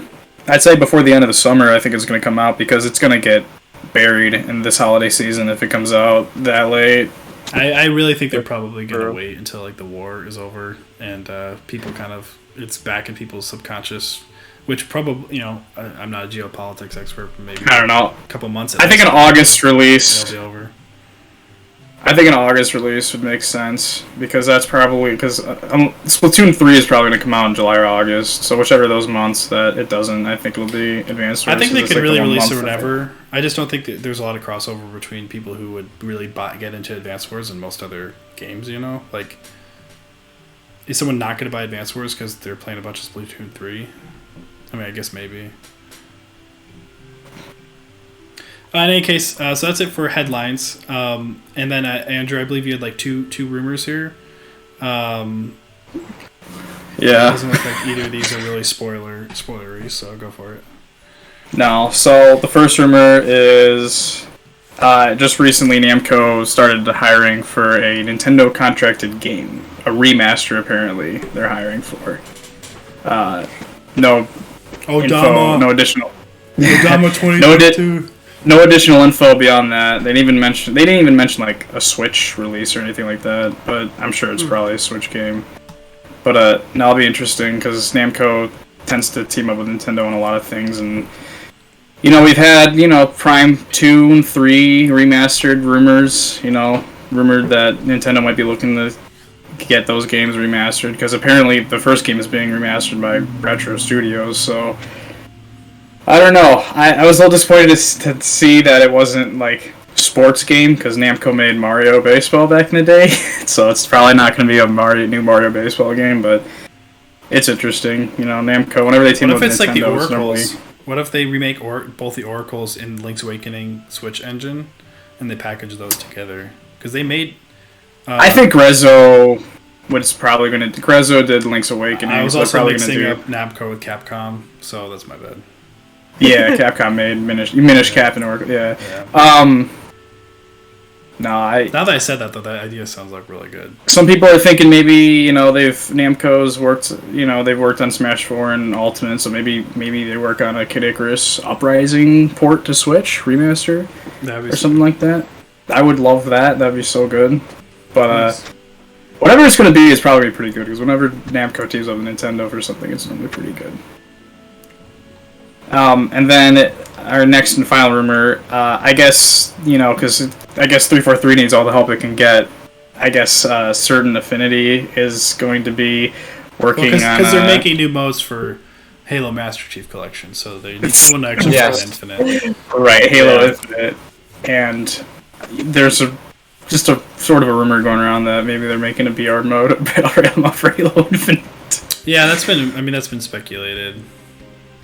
And a lot of people have been like, that'd be fine. They're interested in it, but they want to make sure 343 completes co-op and Forge beforehand. Let's get this stuff that was supposed to be part of the launch date in 2021 or 2020. Let's get that knocked out. That's supposed to be next month, right?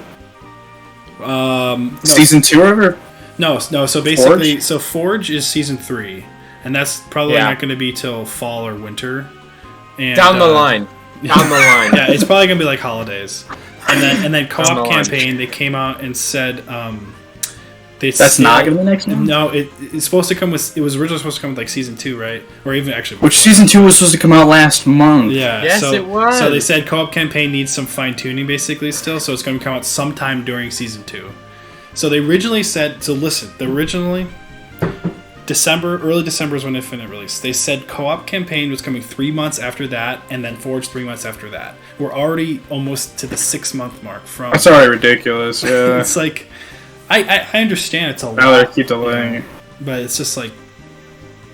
No, it's not. Everyone else manages to do it. No, I get. I mean, it's a lot with hosting a live service game or whatever, but it's just. But it hasn't even been a live service game. It's not like they've been adding tons of content to where they can't make it.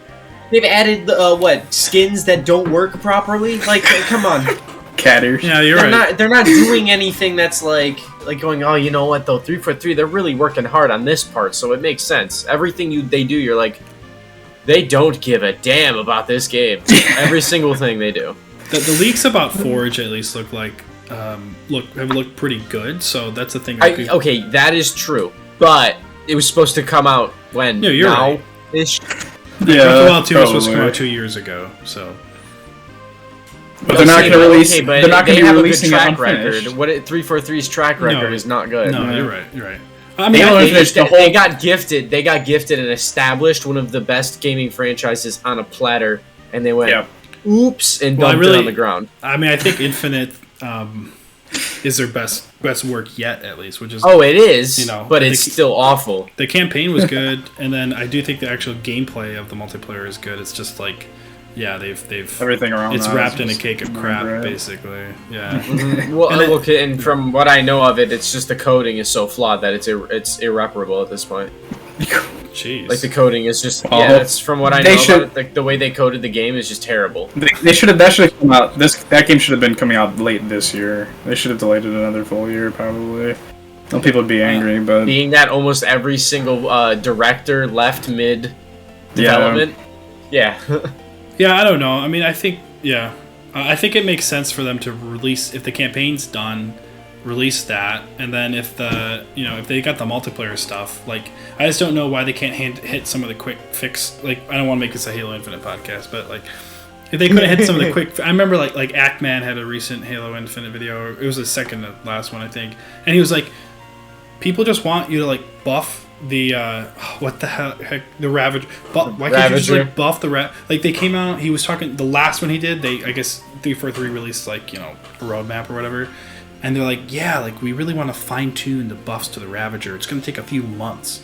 It's like it would take me like just 10 minutes. Just make it stronger. Like, you think it's going to unbalance the game? You've already got guns that are way more broken than the Ravager would be with his buff. Do they know how the damage? So maybe change the spawn points in some of the maps. Like, do you know how quickly FromSoft was buffing and nerfing things in Elden Ring and how large those patch notes were? They nerfed them. Oh my gosh! Like right away. And 343.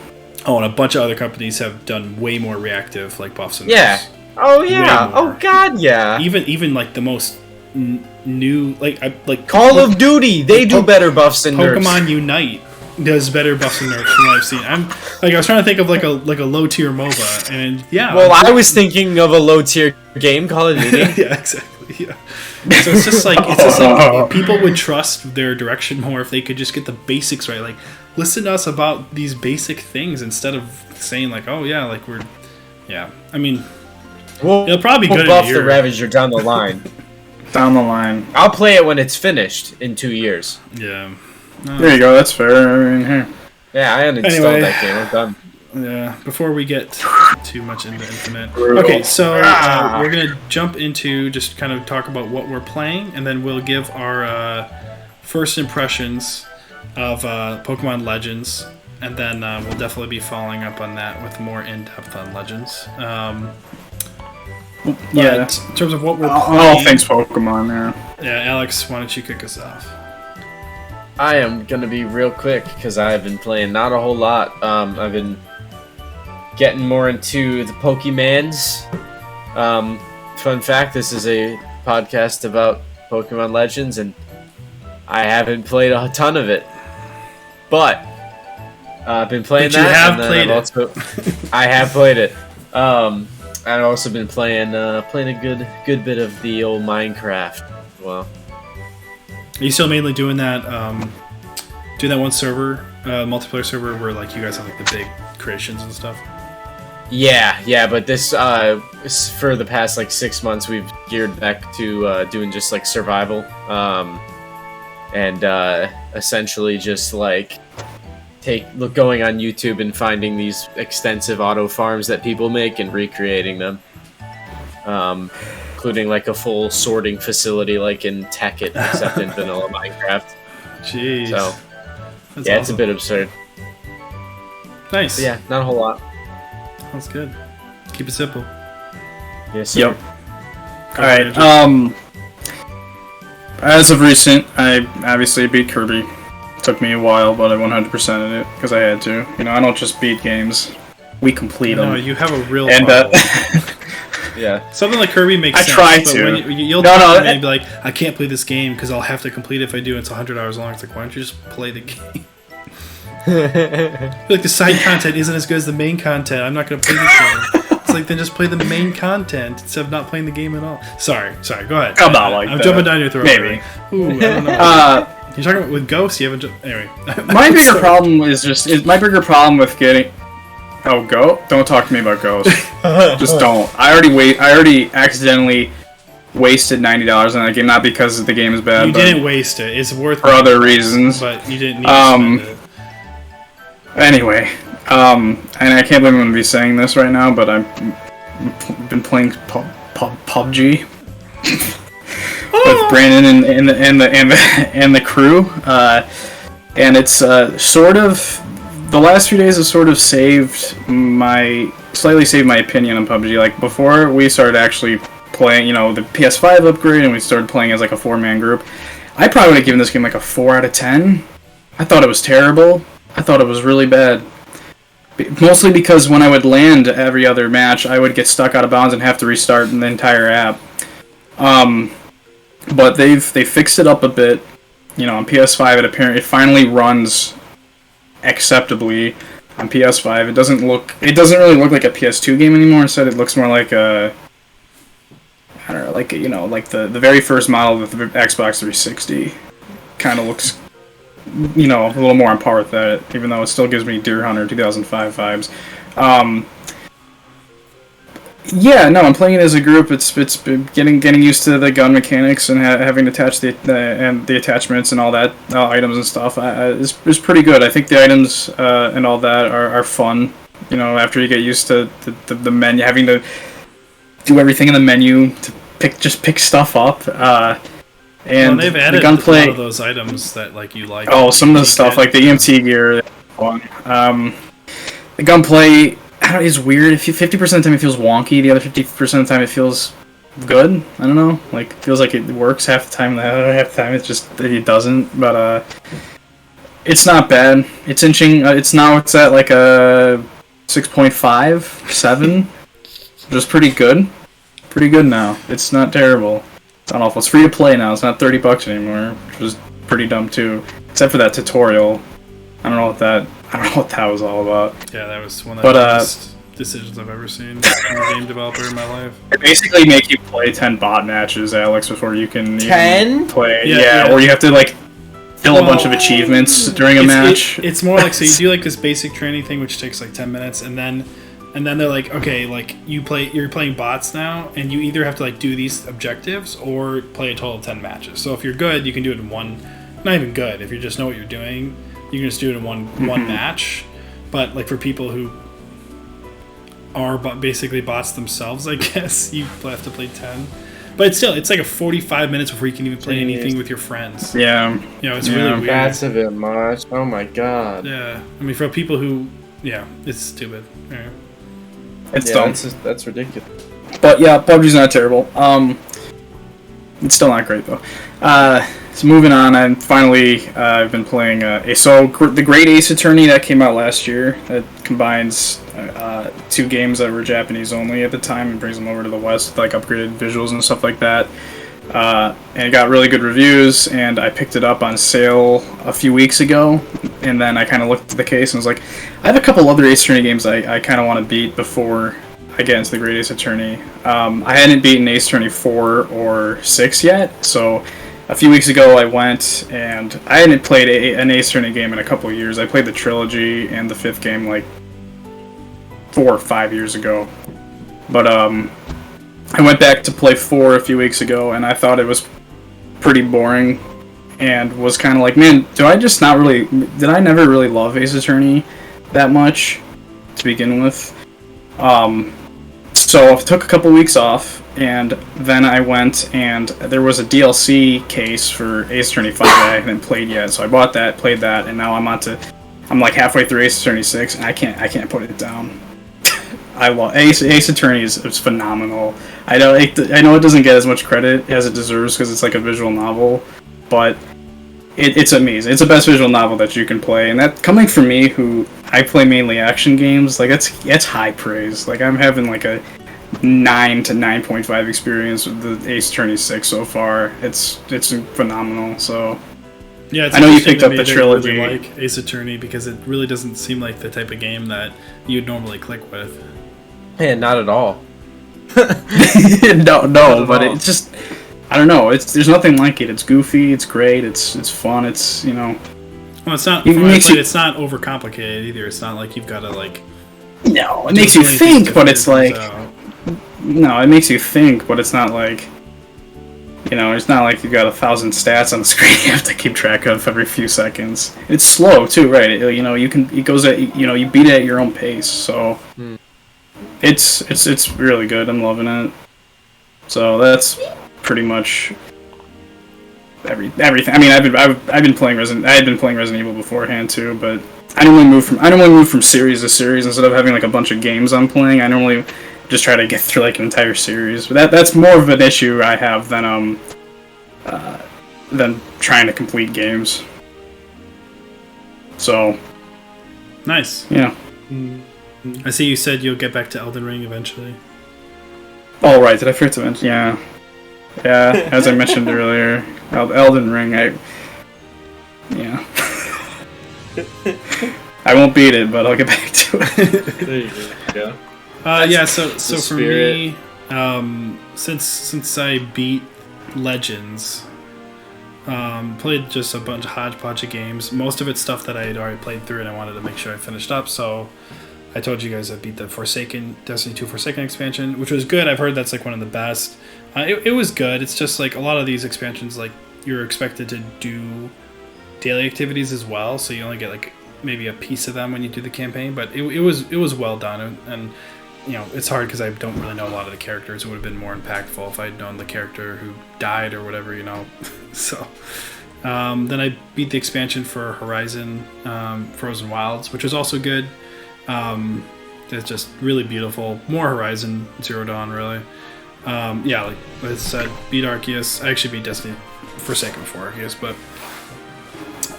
Monster Hunter Rise, which is the Monster Hunter game on Switch, had a free trial. So I got really into Monster Hunter that week and played the heck out of that.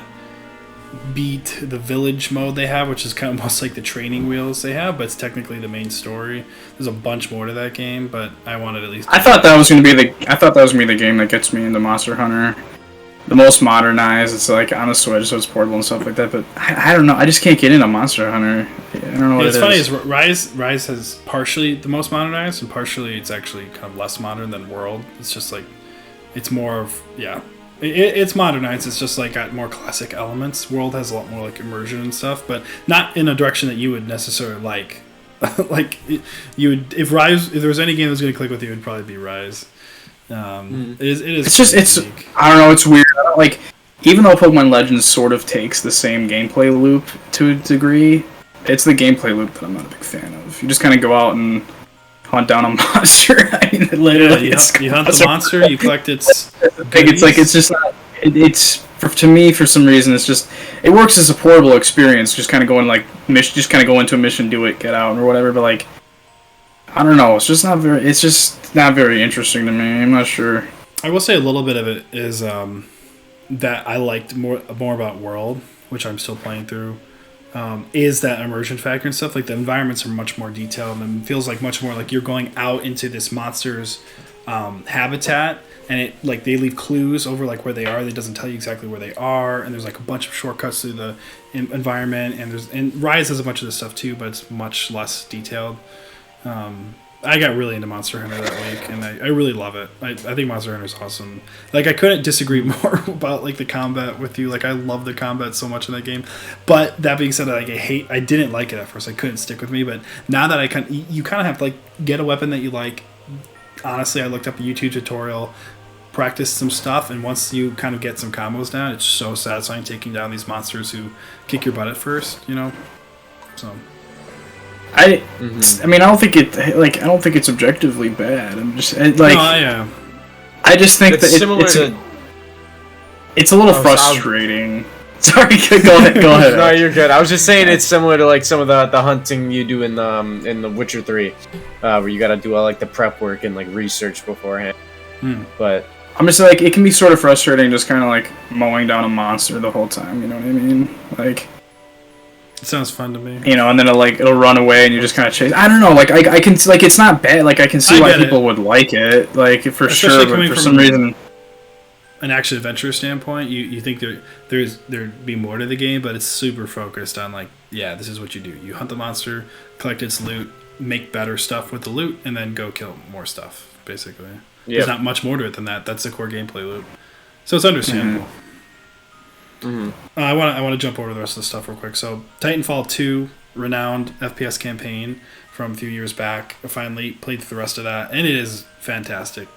It's regularly on sale for $4.99.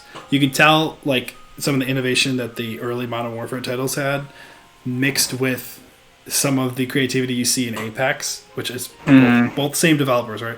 Coming together here. It was funny. It's sort of unrelated, but like that NVIDIA leak showed that I guess Apex Legends was originally called Titanfall 3 internally. So Well, it's really funny. interesting. There's the like, near the connection. end of Titanfall 2, they like barely introduced like a lore concept for Apex because they're in the same universe. So it's like it was actually kind of interesting having played Apex before Titanfall 2. But no, it was great. The last couple of levels are you know, it harkens back to the days of really good like linear focused multiplayer or first person shooter campaigns. Then Spyro Reignited Trilogy played the first game. That still holds up. Super fantastic. I'm going to be playing the second one soon. Mostly.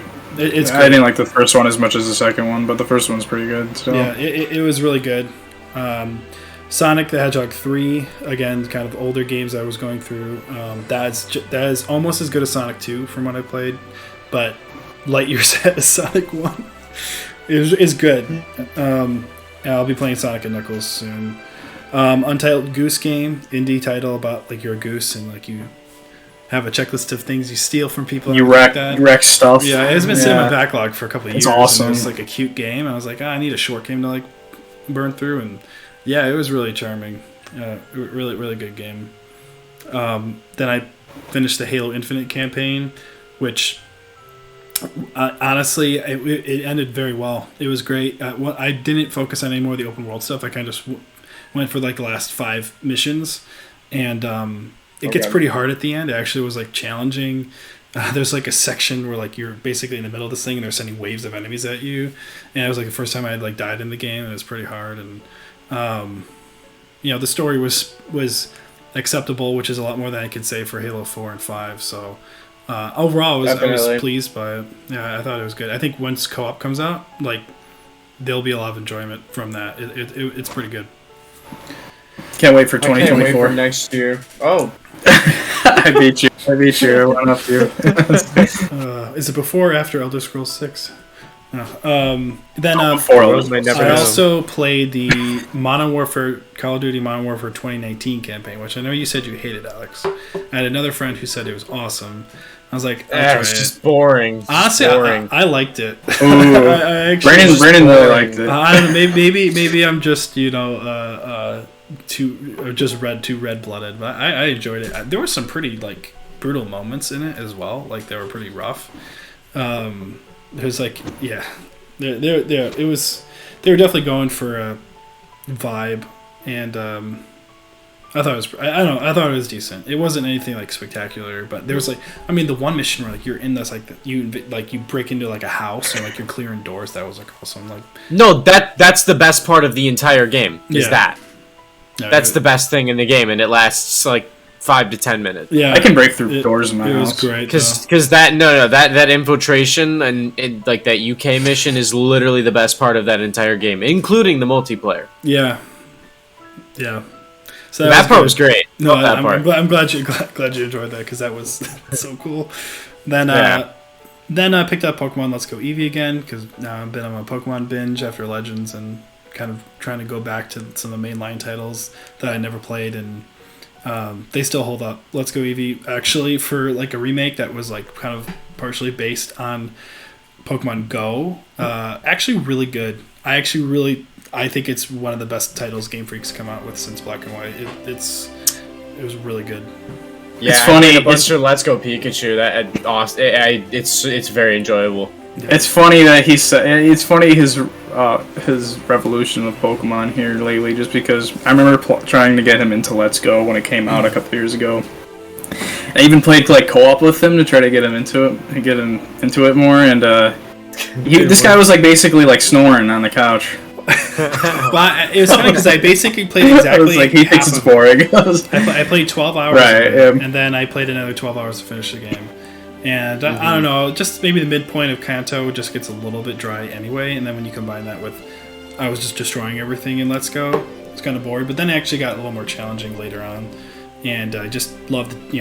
My favorite part of Pokemon, along with the catching, is the team building. Like I just love that and thinking about teams. So I got to use Pokemon I never used before. Like I used him a champ, never used him a champ before. I'm like, I'm gonna go for this. I even on Calvin's Switch, I booted up a new file for Pokemon Let's Go Pikachu so I could trade him a Machoke and get my Machamp.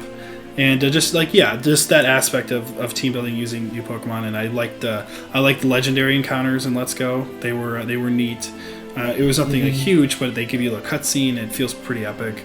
Yeah, it's cool. Mewtwo was pretty hard to actually take down and stuff. It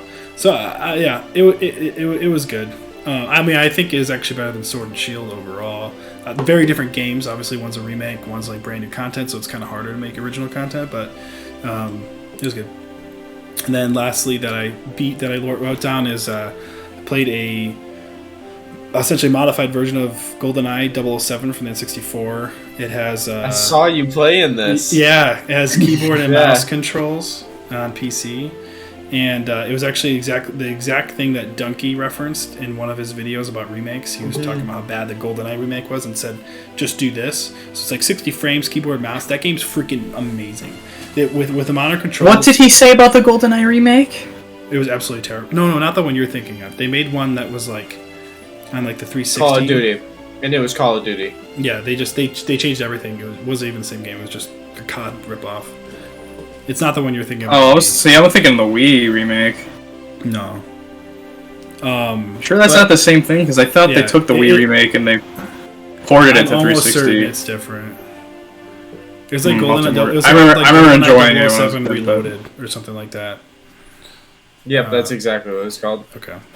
I'll do more research, but you might be right. Yeah, so no, it was fantastic. I mean, one of the things that stands out from the game is the music is so freaking good in that game. It's just like so banging the whole time, and just running around. It's with rare. Mouse, you're just like, bang, bang, bang, bang, bang, bang. You're just like shooting the frick out of people. So if you ever want to have a good, and the campaign's not very long, so if you ever just want to harken back to the old days, like it holds up pretty well. Finally, what I'm playing right now is pretty straightforward. I'm going through a lot of Pokemon games, so I just beat Let's Go Eevee, and I'm playing Pokemon Soul Silver now. I never played that, even though Gen 2 is like my favorite generation. And it is, you guys have Alex. You got to play that too. I'll say it's maybe the best Pokemon game I've ever played. It probably is. It is really, that's what most people would say. fantastic. Is that it's the best. The team building Is that the really one fun. that? Is that the one that came with that little like thing to try to get kids to go outside and walk around? Yep. Dude, I was all over that when I was a kid. Yeah, oh my god, I loved had that. Yeah. Oh my god, that was great. Yeah, so Soul Silver has been fantastic. Been playing PUBG multiplayer. We were playing Fortnite. Basically, I was like, I'm not playing Warzone. I wanted to play multiplayer. We were playing Fortnite. Never played Warzone. And Marty had to be like, oh no, Fortnite's boring. We're gonna play PUBG. And I'm like, wow, what a game to suggest because this game is boring. PUBG. Yeah, but whatever. They're both okay. As kind of like a PUBG apologist in the past, when Andrew and I picked it up a couple months ago, I was like, yeah, this is definitely aged. But now that we're playing it again, the worst part is definitely the fact that they match you up with so many bots at first. It's really frustrating because some of the games can be boring at that point. But otherwise, it's whatever. Really fun. It's really intense. I'm okay with that. I can only beat bots, so. And then I was playing around with Immortals Phoenix Rising, which is Ubisoft's Breath of the Wild slash Breath of the Wild X Assassin's Creed, pretty much. And I think that game is pretty quality. I only played it for a couple hours, but it's definitely the most creative effort they put in a game in like 10 years, probably. So, okay, it looks pretty good. That's what we've been not playing. Very hard to beat. So we're definitely going to be having a follow-up podcast talking in detail about Pokemon Legends. There's obviously a lot to cover. We're an hour and a half through here, and I don't want to try to squeeze like our full thoughts into 15 minutes or whatever. So instead, maybe we can each take like 5 minutes, talk about what we really like about Legends, and maybe just have a discussion about that. Maybe like our top 3 things we like about it, maybe one thing that we're concerned or whatever it is, maybe Alex, you can start us off because you're the most recent one to play, might even be most fresh in your mind. So that's true for sure. Probably. All right. Well, I'm gonna steal probably everything that you guys are gonna say because like, that's fine. I feel like it's like a very general thing here with this Pokemon game is that they redid the entire game loop essentially, and I think it's fresh and it feels good. You know what I'm saying? Like Like sometimes, like a game will try to revitalize their or a franchise. I mean, will try to revitalize the way the game is played, and it just sucks, or it's worse, or it's like okay, there was no point. This is so good. It was necessary. It's because it's still grindy, right? Like Pokemon is never not going to be grindy, but the satisfaction you get from completing the tasks in in your Pokédex, even like besides the fact that there's side quests in a Pokemon game, which I never thought would be a thing. Like, Right. You've got these tasks that you complete, and then it gives you a little check mark, and you're like, hell yeah, I did that, and then boom, you get the full like Pokédex entry once you get to the 10. And it's just so satisfying, and not only it's because like you go into it thinking, all right, it's Game Freak, it's going to be defeat it this many times, catch it this many times. That's it. But no, there's like different unique ones for each Pokemon, like using different moves, and it makes sense. It feels very like you are a researcher, like researching these Pokemon. It feels legit. It's grinding in a different way, right? Like, it's grinding sort of a different way. Like, yeah, you're grinding. Yes, exactly. You're grinding the Pokédex tasks, but it's like getting like a level 10 Dex entry is still fast. It's still like. Almost feels fresh, like faster than even just like catching a Pokemon in the older games, because of how like you got like the screen transition in the older games, and then you gotta battle them, whittle them their damage down, and then you gotta throw a Pokeball, catch them, or whatever. Like this game is like you can do so much at once that it's like. It's also great. just like sneaking up on Pokemon, just like. I just wanted to comment my God, it's so good. And the Pokedex thing, before I move on too quick, is just like. I really like what you brought up about the different types of tasks you can do. Like, I know that, like, you can complete an entry. Like, you can actually do everything, right? Like, you could do that. That is one thing. But, like, they encourage you, like, hey, do these 10 things to, like, that's, like, there's, like, total completion. There's, like, kind of completing it. You got 10. You've researched it. And, like, you can do, like, I was so happy. They're like, oh, you could evolve this Pokemon. Oh, you could throw a ball while it's eating a berry. Exactly. See it use this move. Like it's so much more, and you only have to do a subset of everything. So you have so much freedom. It's like, oh, you know what? I actually might use him for a little bit. I'll use this move, get him evolved, and then do this. Or another person might be like, yeah, I'm gonna go catch 50 Bidoof. Like that sounds fun. Like, and one thing that I think they did it really smart too, as well as like for example, because I picked Cyndaquil or whatever, and a lot of Quilava's things are using moves. Like he's got, I think 3 of them are, which makes the most sense because you're not going to find a lot of Quilavas, at least where I am ahead in the game. Maybe you do later. I don't know. And like they're rare. They're still really rare. Yeah. And it's enough like things to complete in a set amount of time before you would want to evolve into Typhlosion. Which another thing I really like is you just get to pick when it evolves. Yes. Like once it hits the level, it's like, oh, it can evolve when you want it to. Right. They made so many little changes like that. Like so many that combine to completely change everything. It is so shocking. There's crafting. Yeah. Well, that's a big thing in and of its own right. But even like just like the entries, like going back to the entries thing real quick, like the fact that the different Pokemon have different like customized entry. It's not even just like, oh yeah, there's one for catching this. It's not even like a template, right? It's like there's some things that are the same, but they mix it up. Like I just feel like Game Freak of the past would have been like, oh yeah, I know Quilava's really rare, but yeah, you still gotta find a way to catch 10 of them. Like doesn't matter. Exactly. Like, exactly. They did it very intelligently. They're actually unique. It's like each one makes sense. It's crazy. It doesn't feel like the same dev at all. It's so weird. Yeah, no, like even like the ones that you're like, that would be like, oh, I feel like I should probably have to sneak up on this Pokemon. You get double points for sneaking up on it, or like this one I think would be weird to catch during the day. Oh, if you catch a Zubat during the day, you get double points for it. It's like they did a good job. What? Weird. It's weird to say out loud. Yeah, does feel like a very weird Pokemon I think we game. should save most of our geeking out on it. Yeah, sure. For the main, but does anyone have any concerns about Legends? Yeah. Or about like Legends? Like anything you're like, this is bad Yeah. for the future. I mean, obviously the first one people think of and can never stop thinking of is the visuals, I guess, which people don't like. Again, I'd still argue that it's better than Sword and Shield. Like, I'm not trying to excuse it, but I'm just saying, they're getting better. You know what I mean? Like the scope of the game, like it still doesn't visually look great, but I mean, it's not like we're at like that. That weird Pokemon camera angle where like you can't move the camera or anything like that.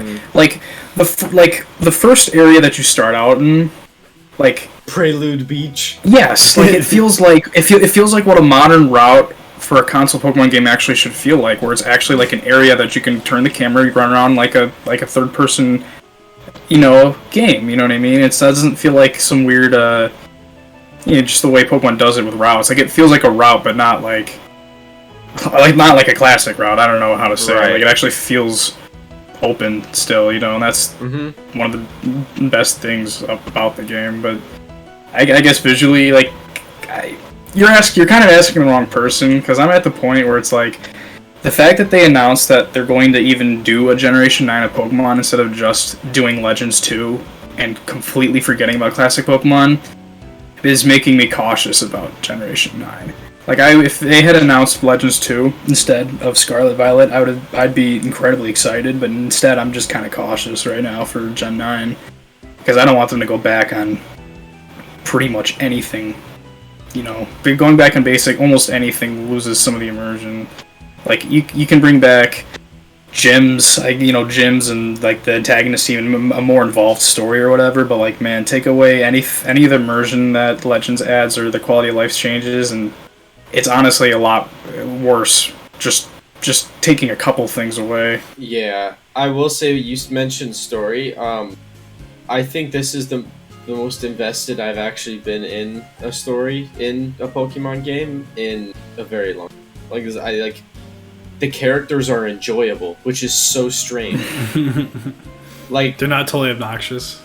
They're not totally obnoxious, they're not annoying, like, they're all very unique in their own way, and they all look like their ancestors.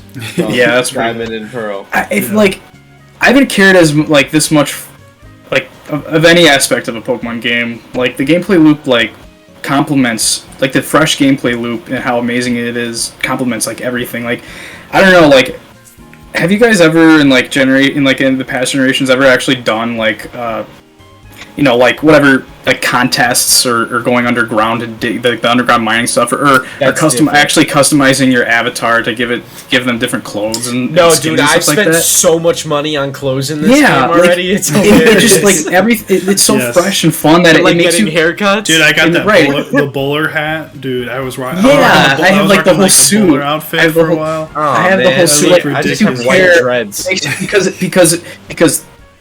because they cared so much about the game. It makes you care so much about the game.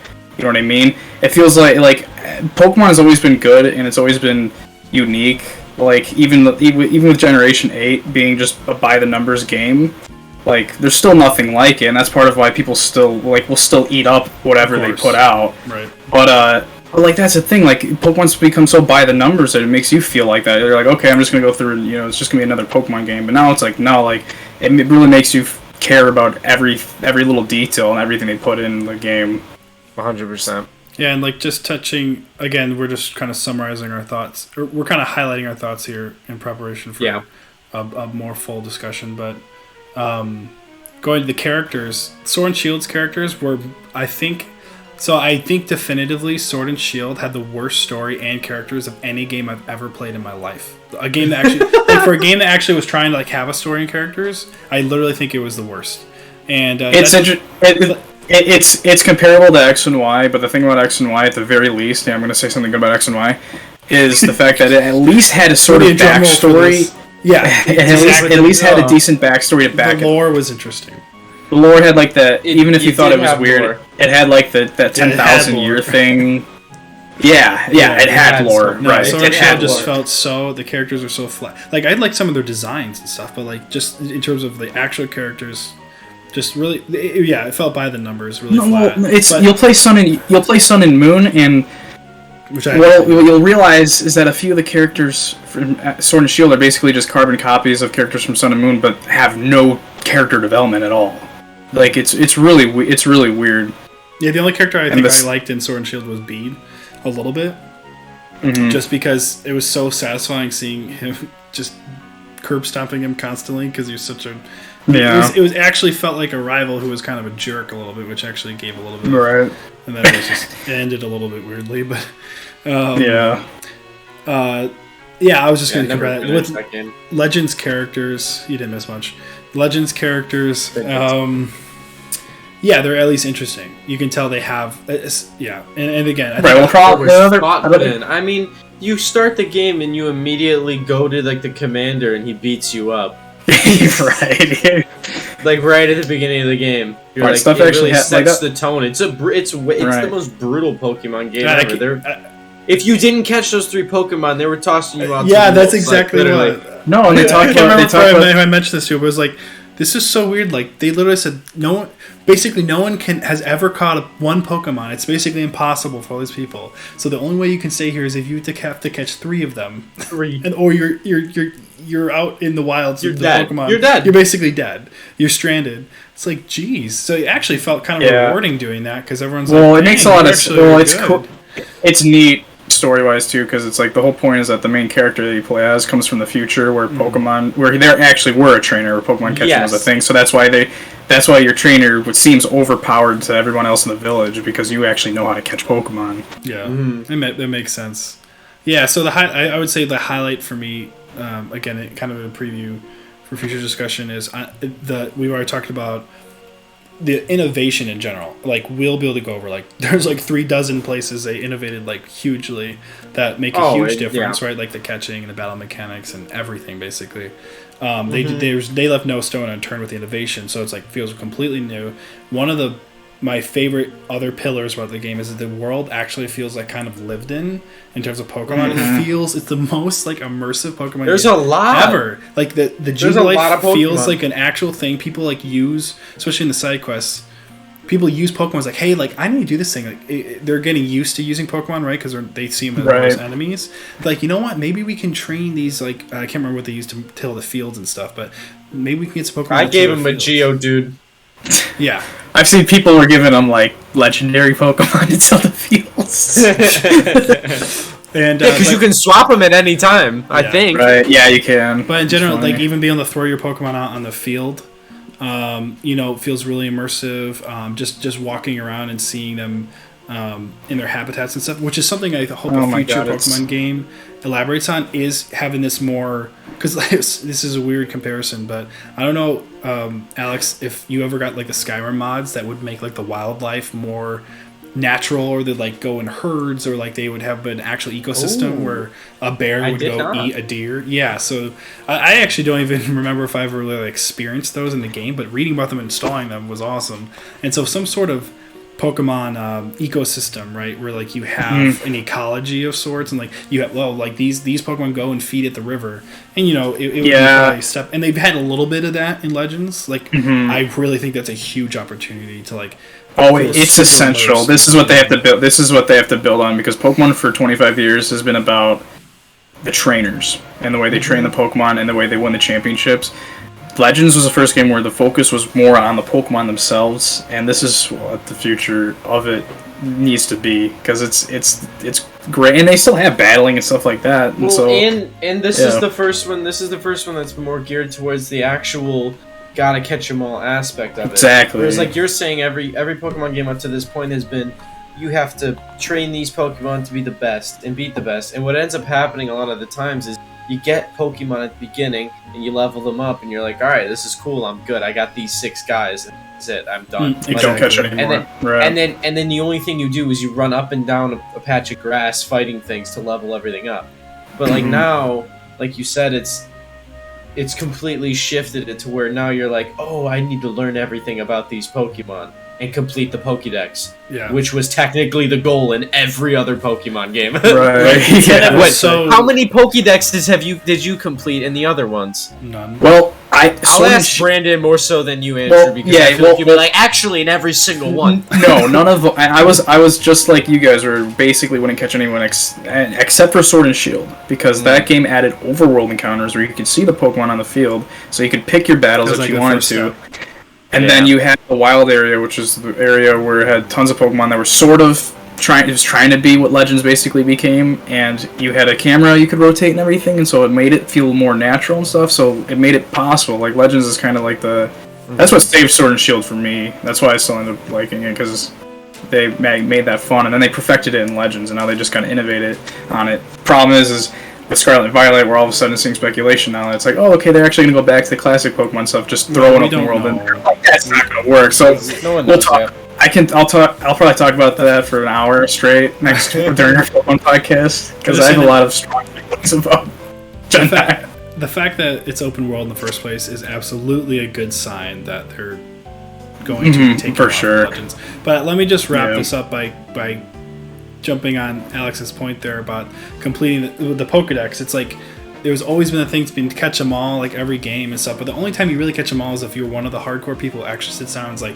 yeah, I want to find every single Pokemon. It's never natural. It's taxing to do that. It is hard. Yeah. And there's not great incentives. It's like, well, I already have my team. Why would I subjugate myself to more grinding for this? But this game's basically solved all those issues and completely flipped the paradigm upside down to where it's like, no, you need to catch Pokemon and progress. So you want to find these unique Pokemon. You want to see all of them. You want to use them with their moves. It actually gives you a taste of Pokemon. I really think changes everything from Pokemon Go to Pokemon Let's Go to Sword and Shield. There's been this and again, like, you know, Go is completely different, but like there's been a progression now, and we see now it's like I really like this more focus on like the catching and stuff, because it's always been there. It's just the game mechanics got in the way of the actual concept, and now you've built a game around that concept, and that's what's really exciting about Legends.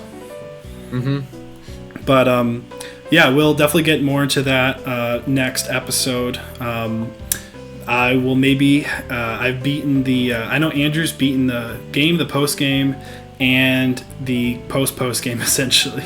He's caught them all. I've done almost everything. I mean, 99% is probably a good way to describe how much I've and then percented the game. I've beaten the... I'm actually replaying it. Sorry, I'm actually replaying it because the game... Well, yeah, because there's so many different ways you can play the game, too. Again, we'll get into it more. Yeah. But, like, you can have a new experience playing it a different way and with a different mindset, too. So... Yeah, so I've beaten the bulk of the post game, and Alex, we'll see where you're at next time. I'm a 4-star trainer. Yeah, dude, Cobalt Coastlands, man, the best level. You're about to get to the best level in the game. And post game is very excited too. So we'll get into that more next time. But guys, thanks for joining me. Got through a lot of headlines and got to talk a little bit about this. Obviously, there's been a lot going on in gaming. It does actually look like things are going to be slowing down release wise over the next few months. From what I've seen some people talk about that, which gives us more time to focus on some of these games that are already out, So, right. All right, guys. Well, we're gonna sign off here, and thank you guys for hosting with me, and thank you, listener, for tuning in. Take it easy. Peace. Deuces.